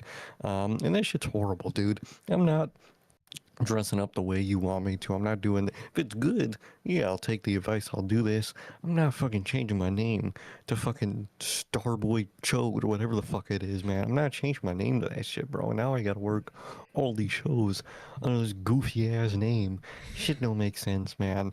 On paper it could have been such a good system, like you mentioned, very college, you know, sponsor scholarship-esque of, hey, we'll help fund you, and you know we'll help grow your talents, man. In basically hopes of, you know, you'll go to us first since we did this for you, man. Unspoken. But you know, WWE and TKO, man, they can't use that system. Genuinely, I wouldn't be shocked if it gets to a point where the the ID system essentially turned into like a must sign to WWE type of thing. I really wouldn't be shocked if it evolves into that over time, because that's kind of the path they're already taking it, man. Got to use our name you gave us for some reason, dude, or we gave you. Either way, horrible system, man. And I really wish it was like that original envision for the system is what it was, because that would be really fucking cool. And I think it would be a lot better overall in terms of the system they have now. But you know, WWE, to them, it has to be their way, or it won't work, man. So it's unfortunate, man. It's unfortunate. It is. It is. Well, in the midst of WWE in the midst of WWE releasing um, over 20 wrestlers they have been eyeing some comebacks. Okay. Some fucking questionable comebacks. Starting off with this report from Fightful Select, reporting that Baron Corbin has finished up obligations with some companies that he's been working with regularly, including MLW. He is believed to either be signed by WWE or will be imminently, according to those that were spoken to. Before this, Uncle Dave was reporting that he was heavily being discussed for a return. He says on the SmackDown show, when Danhausen was talking about something bigger, my gut was that was who it is. That's just my speculation. But I just know that he had been in talks about being brought in. It might even be done. I haven't had it officially confirmed to me, but it is 100% confirmed that it has been talked about. So, okay, how do you feel about Baron Corbin coming back, man? Are you excited to see Baron Corbin come back to WWE? Do you think it's the right time? What are your overall thoughts on a return for the Lone Wolf? I like Baron Corbin. I actually do. He's good. He's fine in the ring. He's good on the mic. I do like Corbin. Yeah. They said he was an underrated demon in the ring. I did see a tweet that said he was a quote underrated demon in the ring. Don't know if I'd describe him as that, but either way, I think he's better than people, at least at the time of his, main employment, better than people said he was. But this is the absolute worst time to re-sign someone with the likes of Baron Corbin. I mean that so respectfully to him. Again, I like him. He's good. I think he can be, a nice, good, mainstay mid-carder on your show, man. But does WWE and does hopefully Baron Corbin know that's not a thing anymore? You don't have permanent mainstay mid-carders anymore. You don't. They rinse them out like a towel and they toss them away, man. Look at what they did. If it wasn't for the internet, they wouldn't have R-Truth there anymore. They fucking let go of the New Day. That Ziggler doesn't work there anymore. There's no such thing as a lifer mid-carder in this company anymore. Miz has said he fears his job every day, which is fucking wild that he has to, man. And you release all these people, and you want to bring back Baron Corbin? Again, respectfully, I like the dude. This ain't the time, and he ain't the person to bring back. In the state the company's in, especially, you're talking about SmackDown, dude. You're telling me that SmackDown writing room is thinking about Baron Corbin right now before they're thinking of Dragunov, Hayes, probably Ricky Saints at this point already. Royce Keys.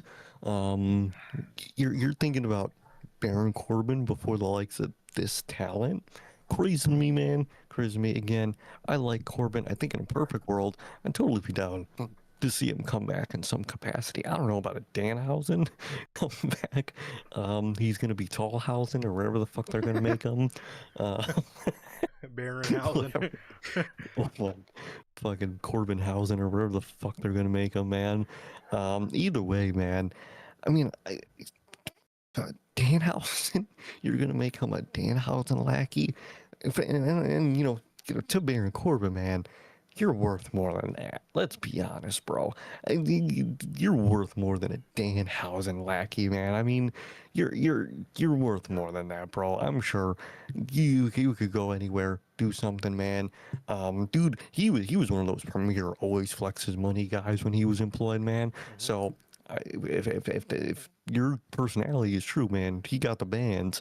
So what do you need to come back and be a Danhausen guy for, man? You know what I mean? You're gonna be a Danhausen lackey. It's just not. I don't think it's a time. I don't think that's the setting to bring him back on. And again, I like him, and on paper you could bring him back to do stuff. But the role he would be in is, I hope he does know, and I hope the fans know, is a very temporary role. Because like I said, in TKO, there's no such thing as mid-card lifers anymore. So be careful re-signing with them. That's all I'm going to say.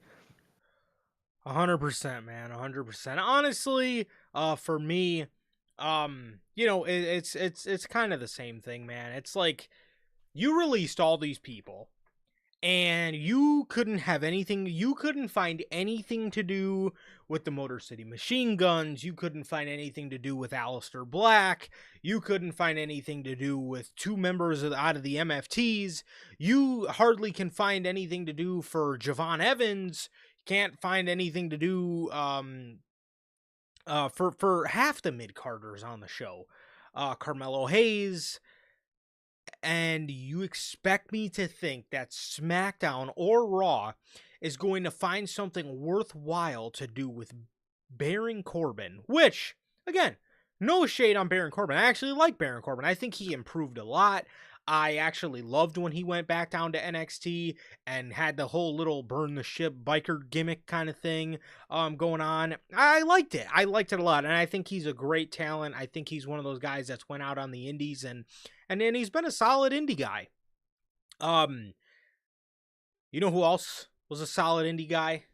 Matt Cardona. Look what Matt Cardona's doing right now. Okay, Matt Cardona was in fact the indie god. Okay, he was the death match king. Now he's the dark match king. Okay, Fucking crab legs so in the back. There was a king of catering now. So he, again, I like Baron Corbin. I do. And I think that bringing him back, is a good idea. Just don't know if it's necessarily the right time for it. Just don't know if it's necessarily the right time or necessarily the time in the company where you are going to get used properly. And then again, Meltzer says, Meltzer's talking like he's going to be in some way affiliated with Danhausen. You have just got to be kidding me. You're going to that right there is a waste. Danhausen is a comedy act, bro. Danhausen wrestles with midgets. He wrestles with mini-Hausens. Danhausen is a novelty act. He is a comedy character. And you are going to bring Baron Corbin back with that? That is immediately getting off on the wrong foot. Now, again, could there be potential there? Sure.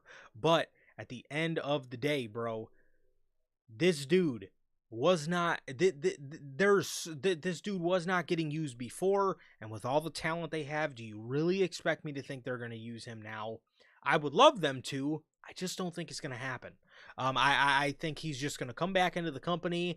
WWE is going to use it, for a pop, and for the first couple weeks they'll do something with him, and then he will fade out just like 90% of their acts on television are fading out at the moment. So, again, I would like to see it. Exactly. I think he's a great talent, but in this current stage WWE, I don't think the creative is going to be there. I just don't. I really don't think it will be. So, we got another story here.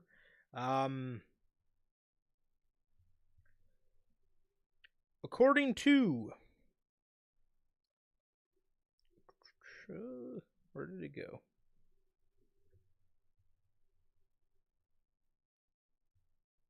What's up, Durante? How you doing, man? How's everything been? Hey, my guy Durante. Yes, we will be. Trust me, we will be. We will be going 2 stories away. Yes, we're going over that right after this one.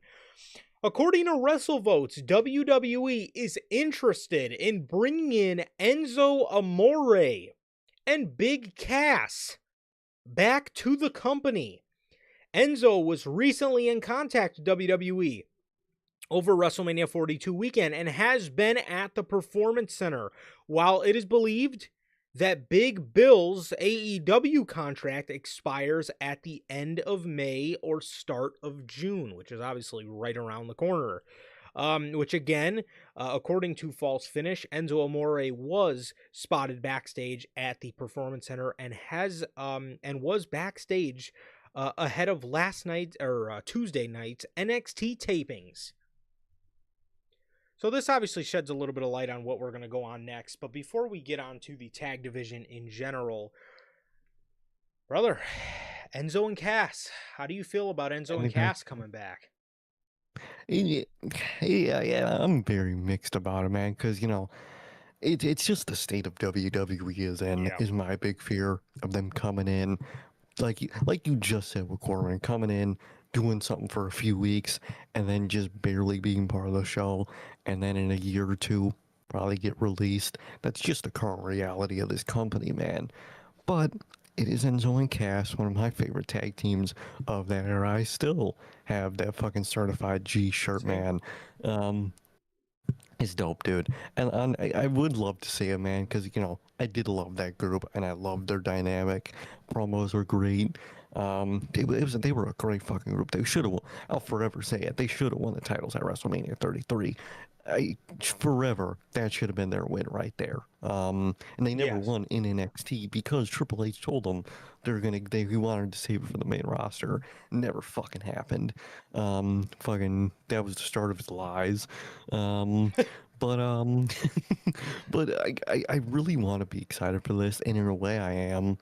I just don't trust the company, man. I trust him. I trust Big Cass to, give us the best version of themselves they could be. I trust the wrestlers 100%. I just don't trust the company, man.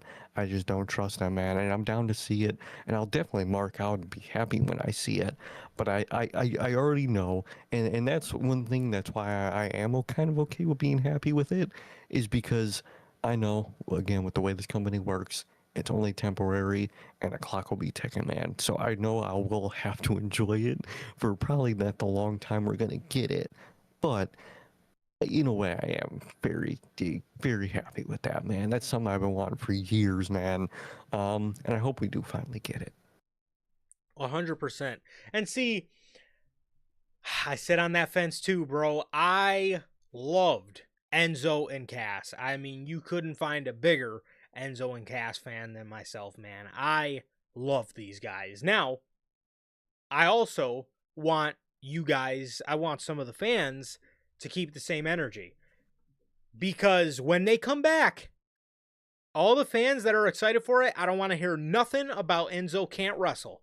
Okay? Because we know he's not the best in the ring. So everybody that's trying to be fake happy right now, I don't want to hear you complaining about Enzo not Don't being turn able to on him. wrestle, because we fucking knew the whole time he's not really anything great in the ring. And I still love the group, because at the end of the day, I never expected Enzo to be fantastic in the ring. That wasn't the point of the group. Not every tag team has to be, technical wizards. Not every tag team has to be Motor City Machine Guns, okay?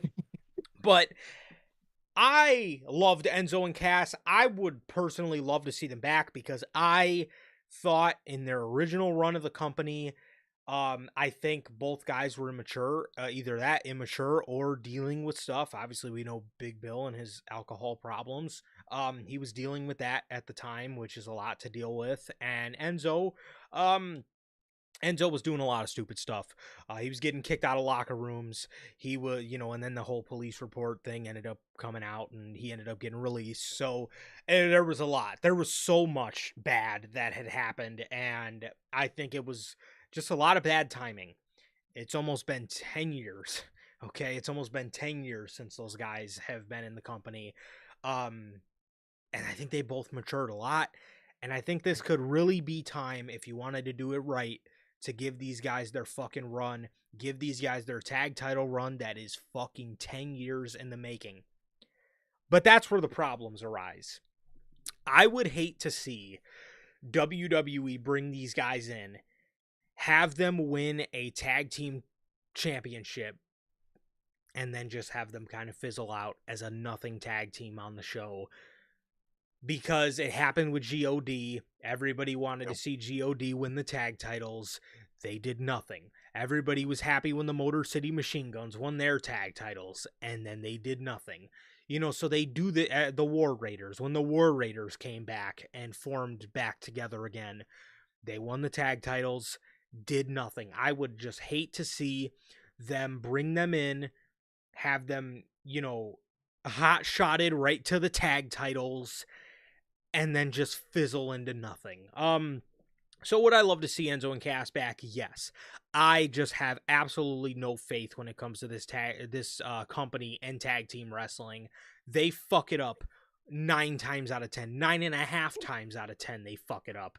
Very rarely these days do they get it right. I can't tell you a set of tag team champions that were good in WWE in the last 2 years. I couldn't.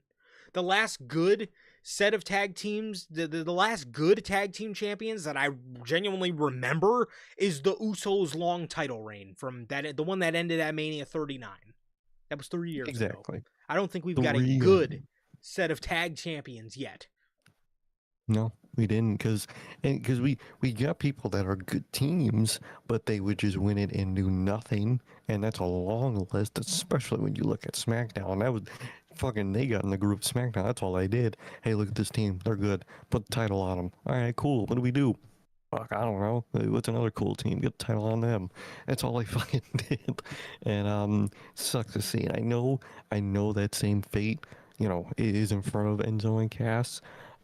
So I already know. I'm already prepared for that to happen, man. So I'm gonna enjoy it while we got it. 100%. And I will be excited too, man. I will be very excited, actually. But man, I would definitely be lying to say I did not have a lot of fears about them coming back into this tag division. But fear not. Because, according to False Finish HQ, WWE is in the process of trying to help rebuild the tag division from within. What do they mean help? Like they aren't the ones that fucked it up. Yeah, you got rid of your... all right. Okay. They're possibly looking in at the possibility of signing tag teams from other promotions in the near future. Now, Brian Alvarez of The Observer has recently followed up on this, stating the opposite. Stating that WWE reportedly does not have much real interest in signing outside tag teams for their tag team divisions. They are rather looking to focus on instead newly built tag teams like The Miz and Kit Wilson. Teams are also likely to be called up from NXT soon. What? You have one in NXT. It's Hank and Tank, and that's it. No, they got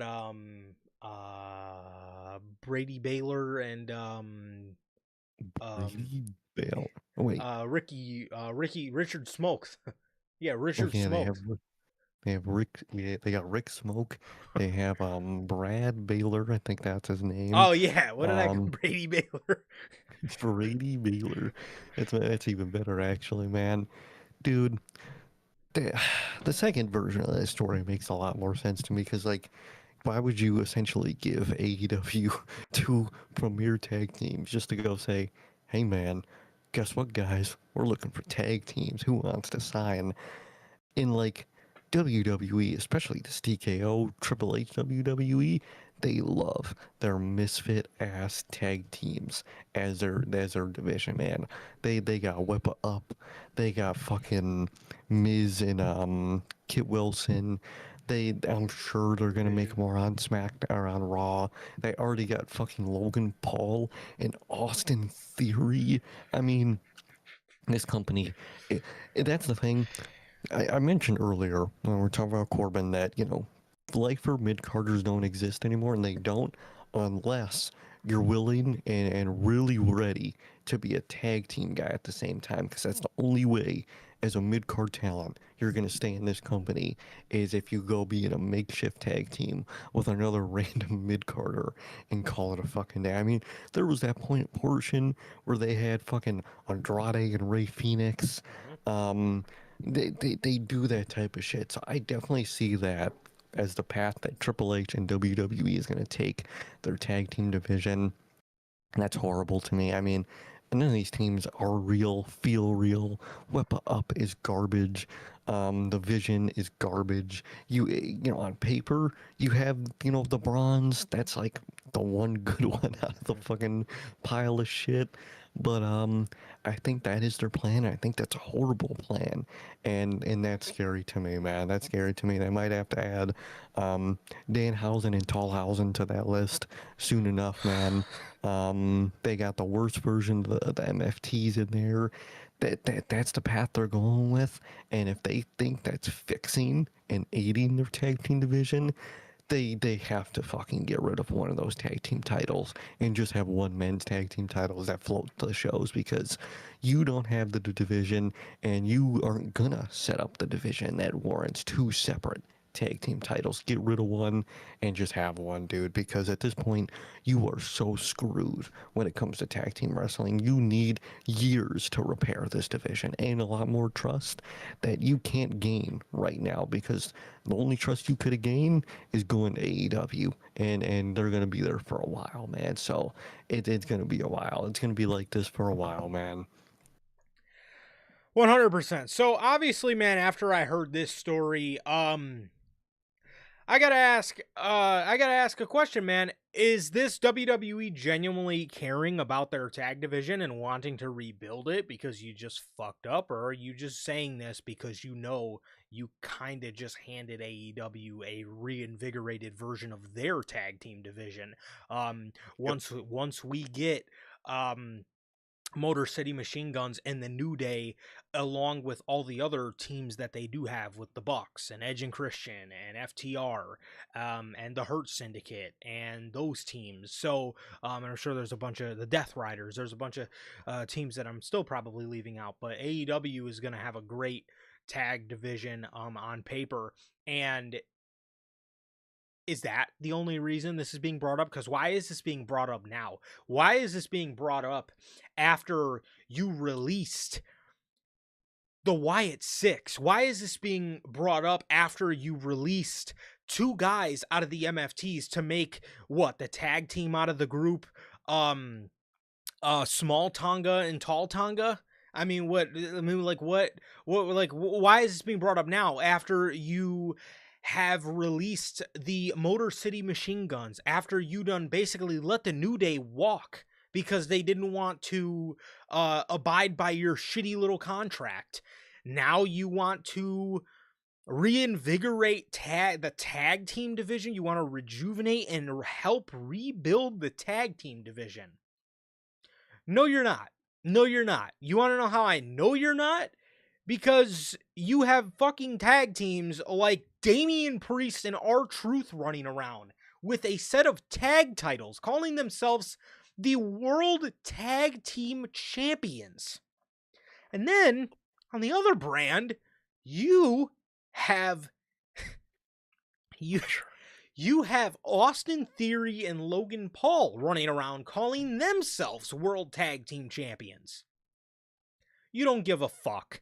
And again, I know you don't give a fuck because you're stating that The Miz and Kit Wilson are going to help rebuild your tag division, which I love both guys. I think Kit Wilson's over as fuck. And the Miz is a legend. The Miz is an absolute legend. That is what you're fucking looking at to rebuild your tag division. You know, Kit Wilson has like a other primary tag partner, right? Like, obviously he's fucking injured, but like Kit Wilson is an actual tag team guy, yet you're eyeing a tag team of him and The Miz to rebuild your tag division. You are so full of shit. I cannot wait to use this story in a couple months and say, what happened? What happened? I thought you were rebuilding your tag division.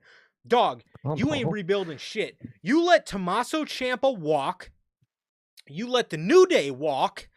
You fucking released Motor City. You released the Wyatts. You released two guys out of the MFTs. Are you fucking kidding me? And now you want to sit here and say you're rebuilding the tag division off the back of The Miz and Kit Wilson? And like, it sucks for Kit because he was a tag team guy. Like you said, his partner got injured, so now he has an opportunity to be, you know, a solo mid-carder now, and you're just sticking him right back in a fucking makeshift tag team. bro, this was his chance to fucking break out and be his own thing, at Yes. least for now. And you fucking all that up. And like you said, I even like the pairing of Kit and the Miz. I actually do. They're hilarious. But like, that's not a premier tag team on your Yes. show. What the premier tag team was, you released them. MCMG, God, you released one half of them. Fucking Wyatt Six. You don't do anything with Fraxium. What are you talking about, bro? What are you talking about? You let fucking Tommaso Ciampa walk. You lost DIY. Now you got his fucking partner laying on crates, depressed. He's like me watching SmackDown, laying down depressed. Even though I don't watch SmackDown actually. I'm not gonna lie to you guys and say I watch that show. But come on, y'all. Don't do that. Don't play that game. You're not gonna fix it. And like you said, dude, I can't wait to bring this story up in a few months when fucking Miz and Kit are our tag team champions and fucking Ethan Page and Rusev on SmackDown or on Raw are gonna be fucking tag team champions. I can't wait for some stupid shit like that because you know it will be. Yeah, 100%, man. They're so full of shit. I mean, it makes sense why they're always in the White House, bro. Because they are some fucking politicians with these reports, bro. Mm-hmm. Full of shit. Dude, you meet again. You had like the most golden tag team division you could have possibly fucking had, Same. bro. You had DIY, you had God, you didn't even use them. You had Motor City, you had Fraxium, you had Gacy and Dexter Loomis. Did I already mention them? I don't know if I already did. You get the point. They had the Street Profits at the time were over there on SmackDown. You had such an amazing opportunity with a division of what was that, like 5 or 6 teams, to actually like do something with it. And that's the worst part. Those guys were putting on amazing matches and fans were like begging, Brand new. like, dude, like, Yeah. please use this, like their matches are so good, and you still did nothing. And now you want to Casuals fucking, were into them. yes, and now you want to genuinely sit here and tell me you want to rebuild the tag division now, after you dismantled. The War Raiders are hanging out in AAA south of the fucking border. I was just, yeah, I did. I was gonna mention that to you, man. Dude, like, yeah, you have fucking War Raiders. They're literally just AAA guys at this point. What are you doing, bro? What are you doing? You had British Strong Style or New Catch Republic, and you didn't use them until you put them in mass. You had the Creed brothers sitting on Monday Night Raw, and you didn't even use them until you decided you want to make them Los Hermanos Americanos, Julio and Bruto Credo. You can't make this up. You genuinely can't make this up. They didn't use those guys who were athletic standouts. They reminded me of American Alpha in NXT. And anybody that knows me knows I fucking I love American Alpha. They reminded me of them. And you didn't use them until you fucking renamed Julius to Julio. Julio literally didn't see a peep of them until they realized, oh my god, we could put these guys in fake masks too and it would be hilarious. And that's the mindset of this fucking company is, especially in their tag team division, you're only going to get used if you're a fucking comedy act. That's the only way you get used. Real tag teams don't get used anymore. I mean, if Ciampa would have stayed, they would have used DIY because they would have did the comedy fucking depressed Johnny Gargano thing, and then he would have actually been used. You are only going to be used if you're a fucking comedy act as a tag team, bro. Look at the fucking Vision. They're a fucking comedy act. They might not believe it, but they're a fucking comedy act. Austin Theory means nothing. Logan Paul is just fucking hilarious, and that's a good and a bad thing because that's all they're gonna use him for is being funny. It makes no sense, bro. It makes no sense. Any serious tag team will only use if they can make them a comedy act. It is just, it's so Vince, bro. It's so Vince. This is such, yes, it is the Vince model of, if you're a comedy act or a makeshift tag team, then you will get used. If you're a real serious tag team that has a fucking horse in the race, then you won't be used. So, I don't know, man. Absolutely ridiculous. Just absolutely ridiculous stuff, man. I can't stand the way WWE treats their tag teams. And now you want to sit here and tell me you want to rebuild the division after you done fucking bombed it. You bombed it.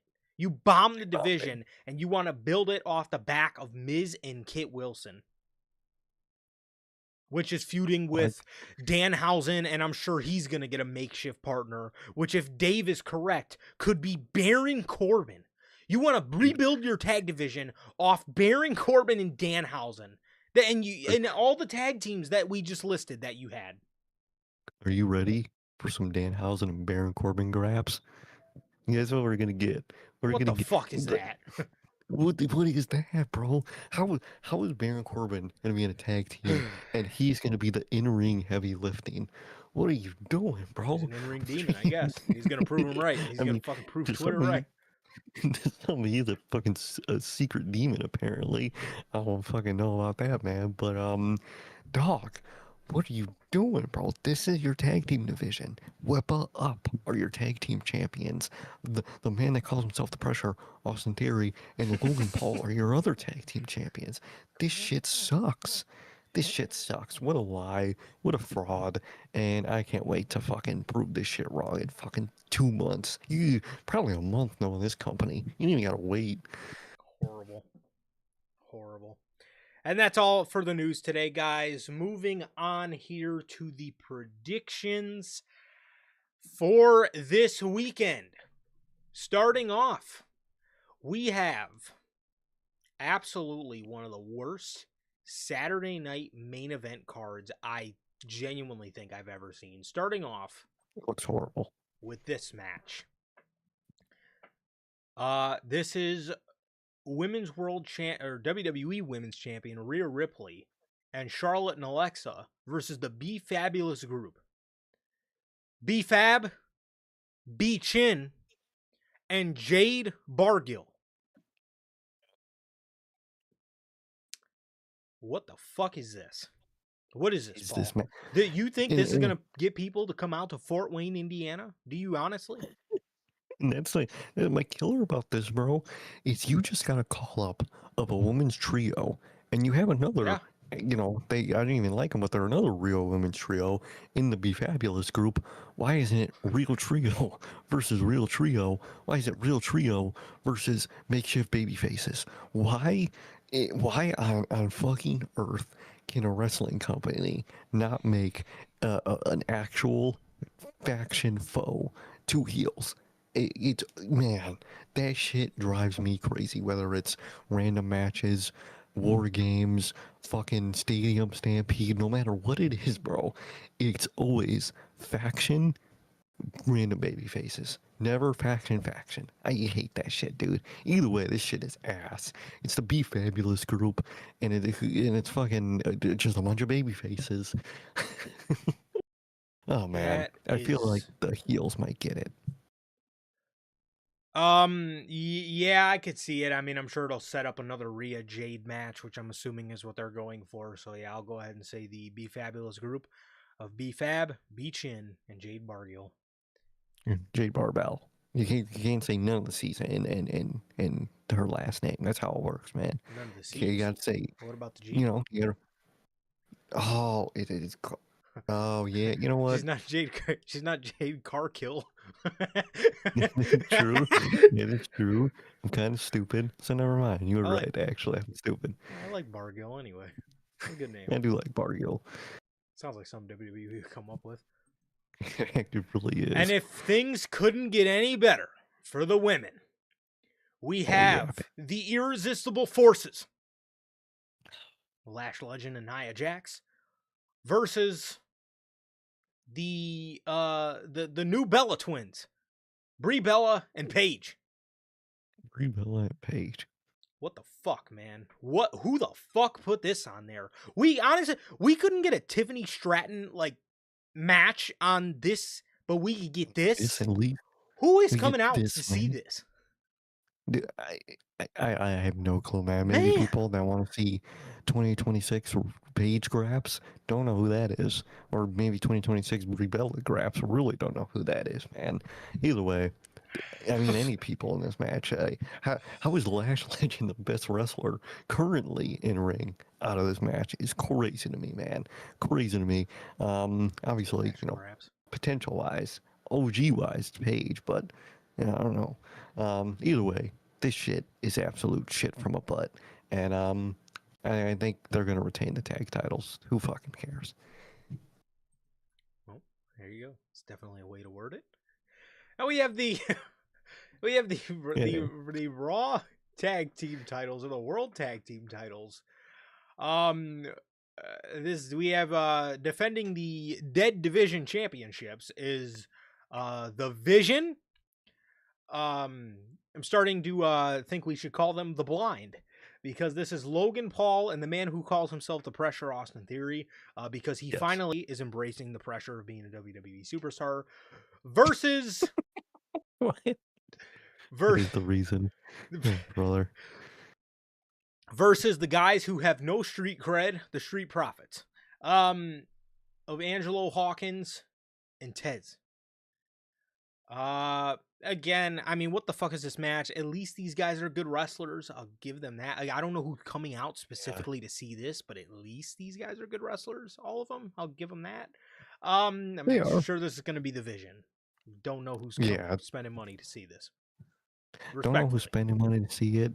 It'll probably somehow be the best in-ring match of the night. Maybe, I don't know. That's kind of sad.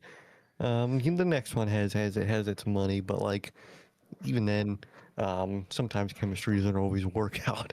But either way, man, it's gonna be an obvious Vision win here, man. They're obviously setting up Street Profits lose. They do need Seth's help. You whoop-de-fucking do. Whoop-de-fucking do indeed. Yeah, I'm gonna go ahead and say the Vision. Next up for the women's, also shout out WWE for not releasing a graphic, so I had to like crop this piece of shit. For the women's Intercontinental Championship, we have Becky Lynch versus Sol Ruca, which did get changed to an IC title match because it was originally advertised as a non-title match for some reason, but then midweek they changed it to a title match. So this is for the title. And now I don't think Sol's gonna win. I am thinking Becky now. That's what I thought. If it wasn't a title match, Sol was gonna win. It was gonna piss Becky off. Sol would have got another match for the title. But if it's just for the title, it's gonna be a one-off Becky win, and who knows what Miss Sol Ruca is gonna do afterwards, man. Maybe still Becky. I could be honest. I could still see her trying to feud with Becky, to be honest. But either way, I think Becky's got this one. For sure. I think I'm sure we'll get like a Becky Lynch cheat job, and then Sol's gonna, get a rematch down the line or whatever at the next pay-per-view or whatever the case is. And then the last thing on Saturday night's main event is the Intercontinental Championship match is Penta versus Ethan Page. Oh my god, I totally forgot about this match. Oh my god.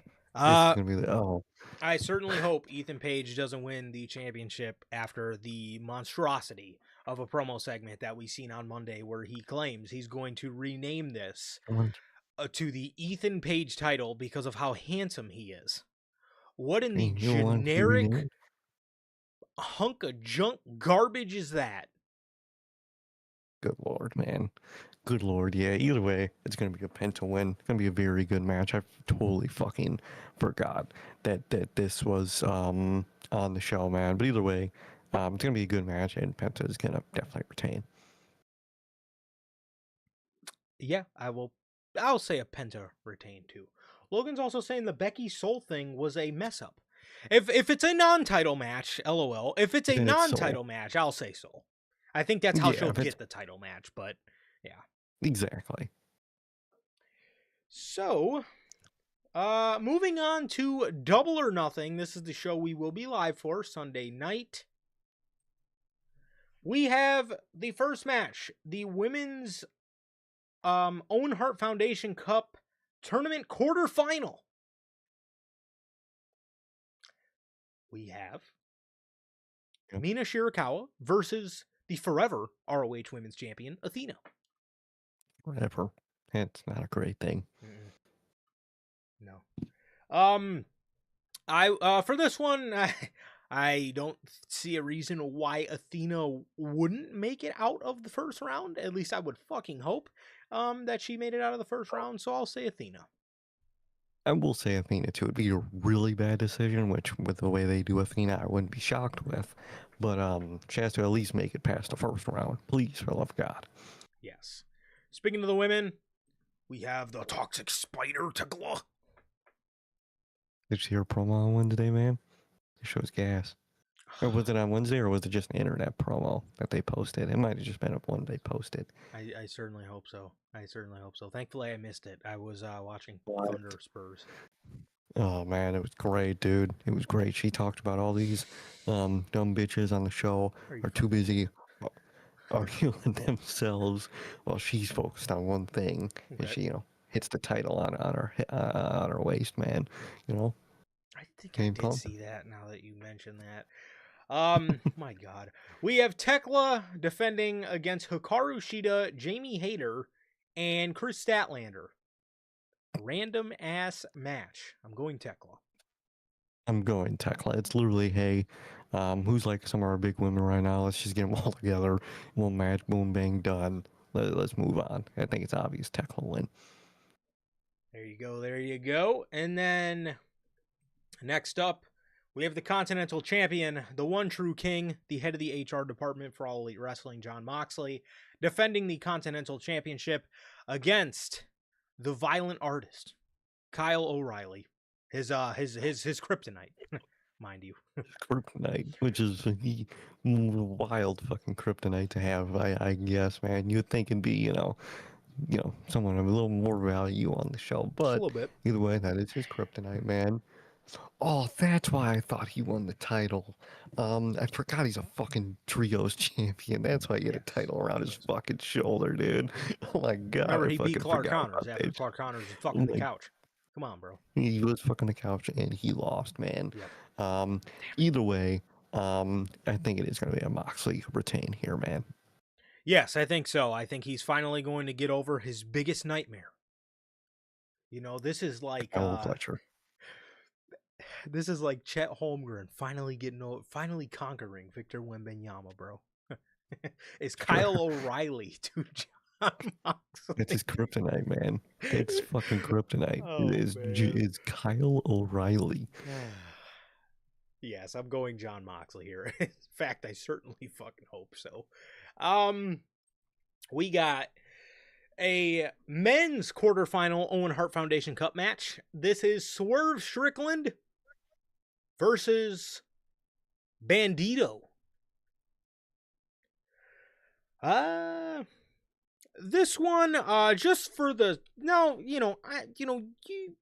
you could say this one, could go either way, assuming Swerve Strickland isn't coming off a loss to Kenny Omega the last time he wrestled.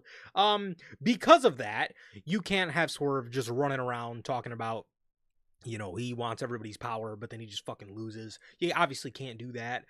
So, I think this is a case, where, Tony Khan loves Bandito so much, if he wanted to shock everybody, he could give us a Bandito win just for Swerve to end up costing Bandito later in the tournament. However, I can see that. I don't see that happening. I'll go Swerve here. I think Swerve probably the favorite of his bracket to make it to the final. I think Swerve is the favorite of his bracket overall. I think he is going to get a win here. Like you said, I wouldn't be shocked if Bandito does win because, Tony Khan is a massive Bandito mark. So I wouldn't be shocked, man. But I think he's going to be the winner of his bracket. So I think he's going to beat Bandito here. Yes. So, next up for the International Championship, we have the long-awaited Kazuchika Okada versus Konosuke Takeshita match. This one is interesting because this is honestly one I could see going either way. I could honestly see Tony Khan maybe wanting to do a trilogy and drag this thing out to All in London. If that is the case, then I would maybe say Okada for the first one. If this is something he just wants to do as a one and done, I would honestly give it to Takeshita, bro. And I'm honestly pulling for Takeshita because I'm so tired of seeing Okada with a fucking championship, dude. He is not a good champion at all. He's never there. He doesn't do anything other than walk around and call people all types of bitches. He does nothing. I'm sorry. He's quite literally right now the Tekla of men. Everyone's just bitches, man. But yeah, I'm in the same boat as you. He literally, at least he's there. Man. For with this match, I like you said, I could see it going either way. I could definitely see them wanting to drag this out. Especially, I wouldn't be shocked if they want to drag it out to Forbidden Door and or All In. I really wouldn't be shocked. But I am gonna say the hopeful Takeshita and say he gets the title here, man. Like you said, I just want it off Okada, and realistically, I just want Takeshita to move on from the Don Callis family, man. So as fast as we could do that, the better. And I hope it happens here, man. I'm gonna say Takeshita. Yes, sir. Yes, sir. Moving up next, we have FTR versus Edge and Christian for the AEW World Tag Team Championships in a New York Street Fight I Quit match.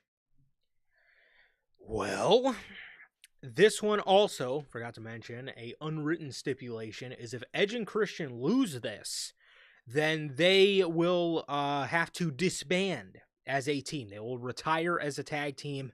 And we all fucking know that ain't gonna happen. We all know these guys want to work with New Day. They want to work with Motor City. They probably want the Bucks in a one-on-one match. So I am definitely going Edge and Christian here. I think FTR finally lose the tag team titles. I think they finally do. I think we'll probably see Beth again. I think FTR will try to use Beth against them again, but I don't think it's gonna work this time. And I think FTR is gonna say I quit, and I think CNC has this one in the bag. There you go, CNC. KJ Cope. Another match from the Owen Hart Foundation Men's Tournament quarterfinal. We have Samoa Joe versus Will Ospreay. Now, I just said for Swerve Strickland that he was the favorite to come out of his side of the bracket. Speaking of favorites to come out of their side of the bracket, the other side of the bracket, I think the favorite is Will Ospreay. Therefore, first of all, this is an amazing match to open up with. I love when they put two big names against each other, and it's only an 8-man tournament, which they do that a little bit more. But I digress.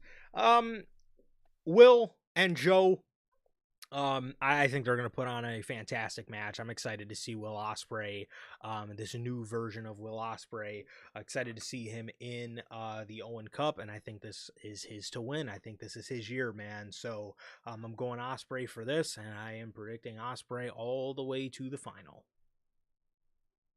Too. I think it's a very obvious Ospreay win here, which I think is good. It's a big guy losing to a big name, two big names. It's fine. I'm cool with it. So let's see it, bro. And I think it's obvious Will Ospreay win. Like you said, he's the favorite for this bracket, and he's probably my favorite to win the thing in its entirety, man. So I think it's very obvious Will Ospreay win here, man. But I still am excited for the match, man. I am. I wonder if Samoa Joe's group of Anthony Bowens and Hook and Shibata will come out with them, man. But either way, I think it's a Will Ospreay win. For sure. Moving on to the Stadium Stampede. We have we have Bishop Khan and Toa Leona of the Gates of Agony with the Don Callis' dangerous Dunkzilla Mark Davis and the Don Callis' money man Andrade El Idolo. Clark Connors and David Finlay from the Dogs, as well as Ricochet. Versus, the fuck is that team? Versus. That team sucks. Versus Bobby Lashley and Benjamin Shelton of the Hurt Syndicate, Jungle Jack Perry, Kenny Omega, the Young Bucks, and Chris Jericho in Stadium Stampede. I think this one is going to be an amazing match. I think this one is going to be a very good match, and I am predicting a babyface outcome here. Same, man. I'm excited for the match. That heel team fucking blows. But overall, well, we got our guy. Well, our boy Clark's in there, man. I was gonna say I like the dogs in there. That's about the only two. And Andrade. And Andrade. He doesn't want Malachi Black. No, he does not. He forbid him. Yep. Did you see, random side note, did you see that Ariel Helwani MJF interview where he was talking about fucking Malachi Black? He called him a mark for the Mania moment. Dude, what did he fucking do? What did that man do there, bro? What did he do it? I need the stories, bro. You can't say this without the context of what he did, bro. I need to hear what he was doing. But either way, I'm the same boat as you, man. I think I think the babyface team, I think Jericho's team got this one. 100%. And the main event. Hair versus title. Did you see MJF said he wants to make the hair versus title a legitimate thing? And he blamed Vince McMahon for making it a comedy thing, even though they fucking just did it with Wheeler Just did that with Wheeler Yuta, but I fucking digress, man. When to build this match, they had what at the end of the day is a comedy segment of MJF being scared of going bald by seeing a bunch of bald people. But all right, Max, I'll throw you a bone for that one, man. This one's decisive, man. It really could go either way. I would really want a Darby retain, but I think I'm going to go with MJF. With all the whole Darby passing out and the overworking Darby and the way they were overdoing it with the MJF bald stuff, I'm going to go ahead and say MJF here, man.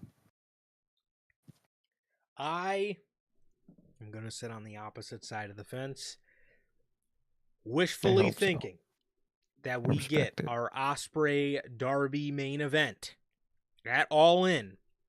Give me a bald MJF and give me world champion Darby Allin. Maybe they could run with the story after this of Darby Allin, pushing himself to his limits and finally realizing he needs to pace himself. Either that or Darby's going to do a Darby thing and just keep defending it. Honestly, that's the only thing. The fact that he's defending it every week makes me feel like it's not going to last long, so they're trying to get as much out of it as they possibly can, which sucks. But I am kind of thinking that they will go with MJF, but just in the sense of wishful thinking and hoping for my Darby Ospreay main event, I am going to go ahead and say Darby Allin gets the championship and MJF goes bald. I also do think he wants to get the real hair transplant where they, poke the needles and completely rejuvenate your hairline. So I'm thinking he's going to do that one, man. I'm going to go Darby. I respect it. I hope so, man. I want it to be Darby, but I think it's going to be MJF, unfortunately. But I respect the hope. I could see it. I could definitely see it. But that is everything for Double or Nothing, man. That is everything for Double or Nothing. As again, we will be live, not for Saturday night's main event tomorrow night, but we will be live on Sunday night after the show for AEW's Double or Nothing, man. So with that is the news. That is the Saturday night's main event and Double or Nothing predictions. And again, thank you guys to everybody who joined us in the live chat. We got Manager Logan, we got Durante, we got David, we got Ribshot. Thank you guys so very much for joining us. It has been a pleasure for my Johnny. Nice, okay. That is going to do it for this edition of NHP. That is going to do it for this edition of the news. Thank you guys. We love you guys. Please like, comment, and subscribe, and we'll see you all on Sunday night with the AEW Double or Nothing 2026 post-show review. Peace.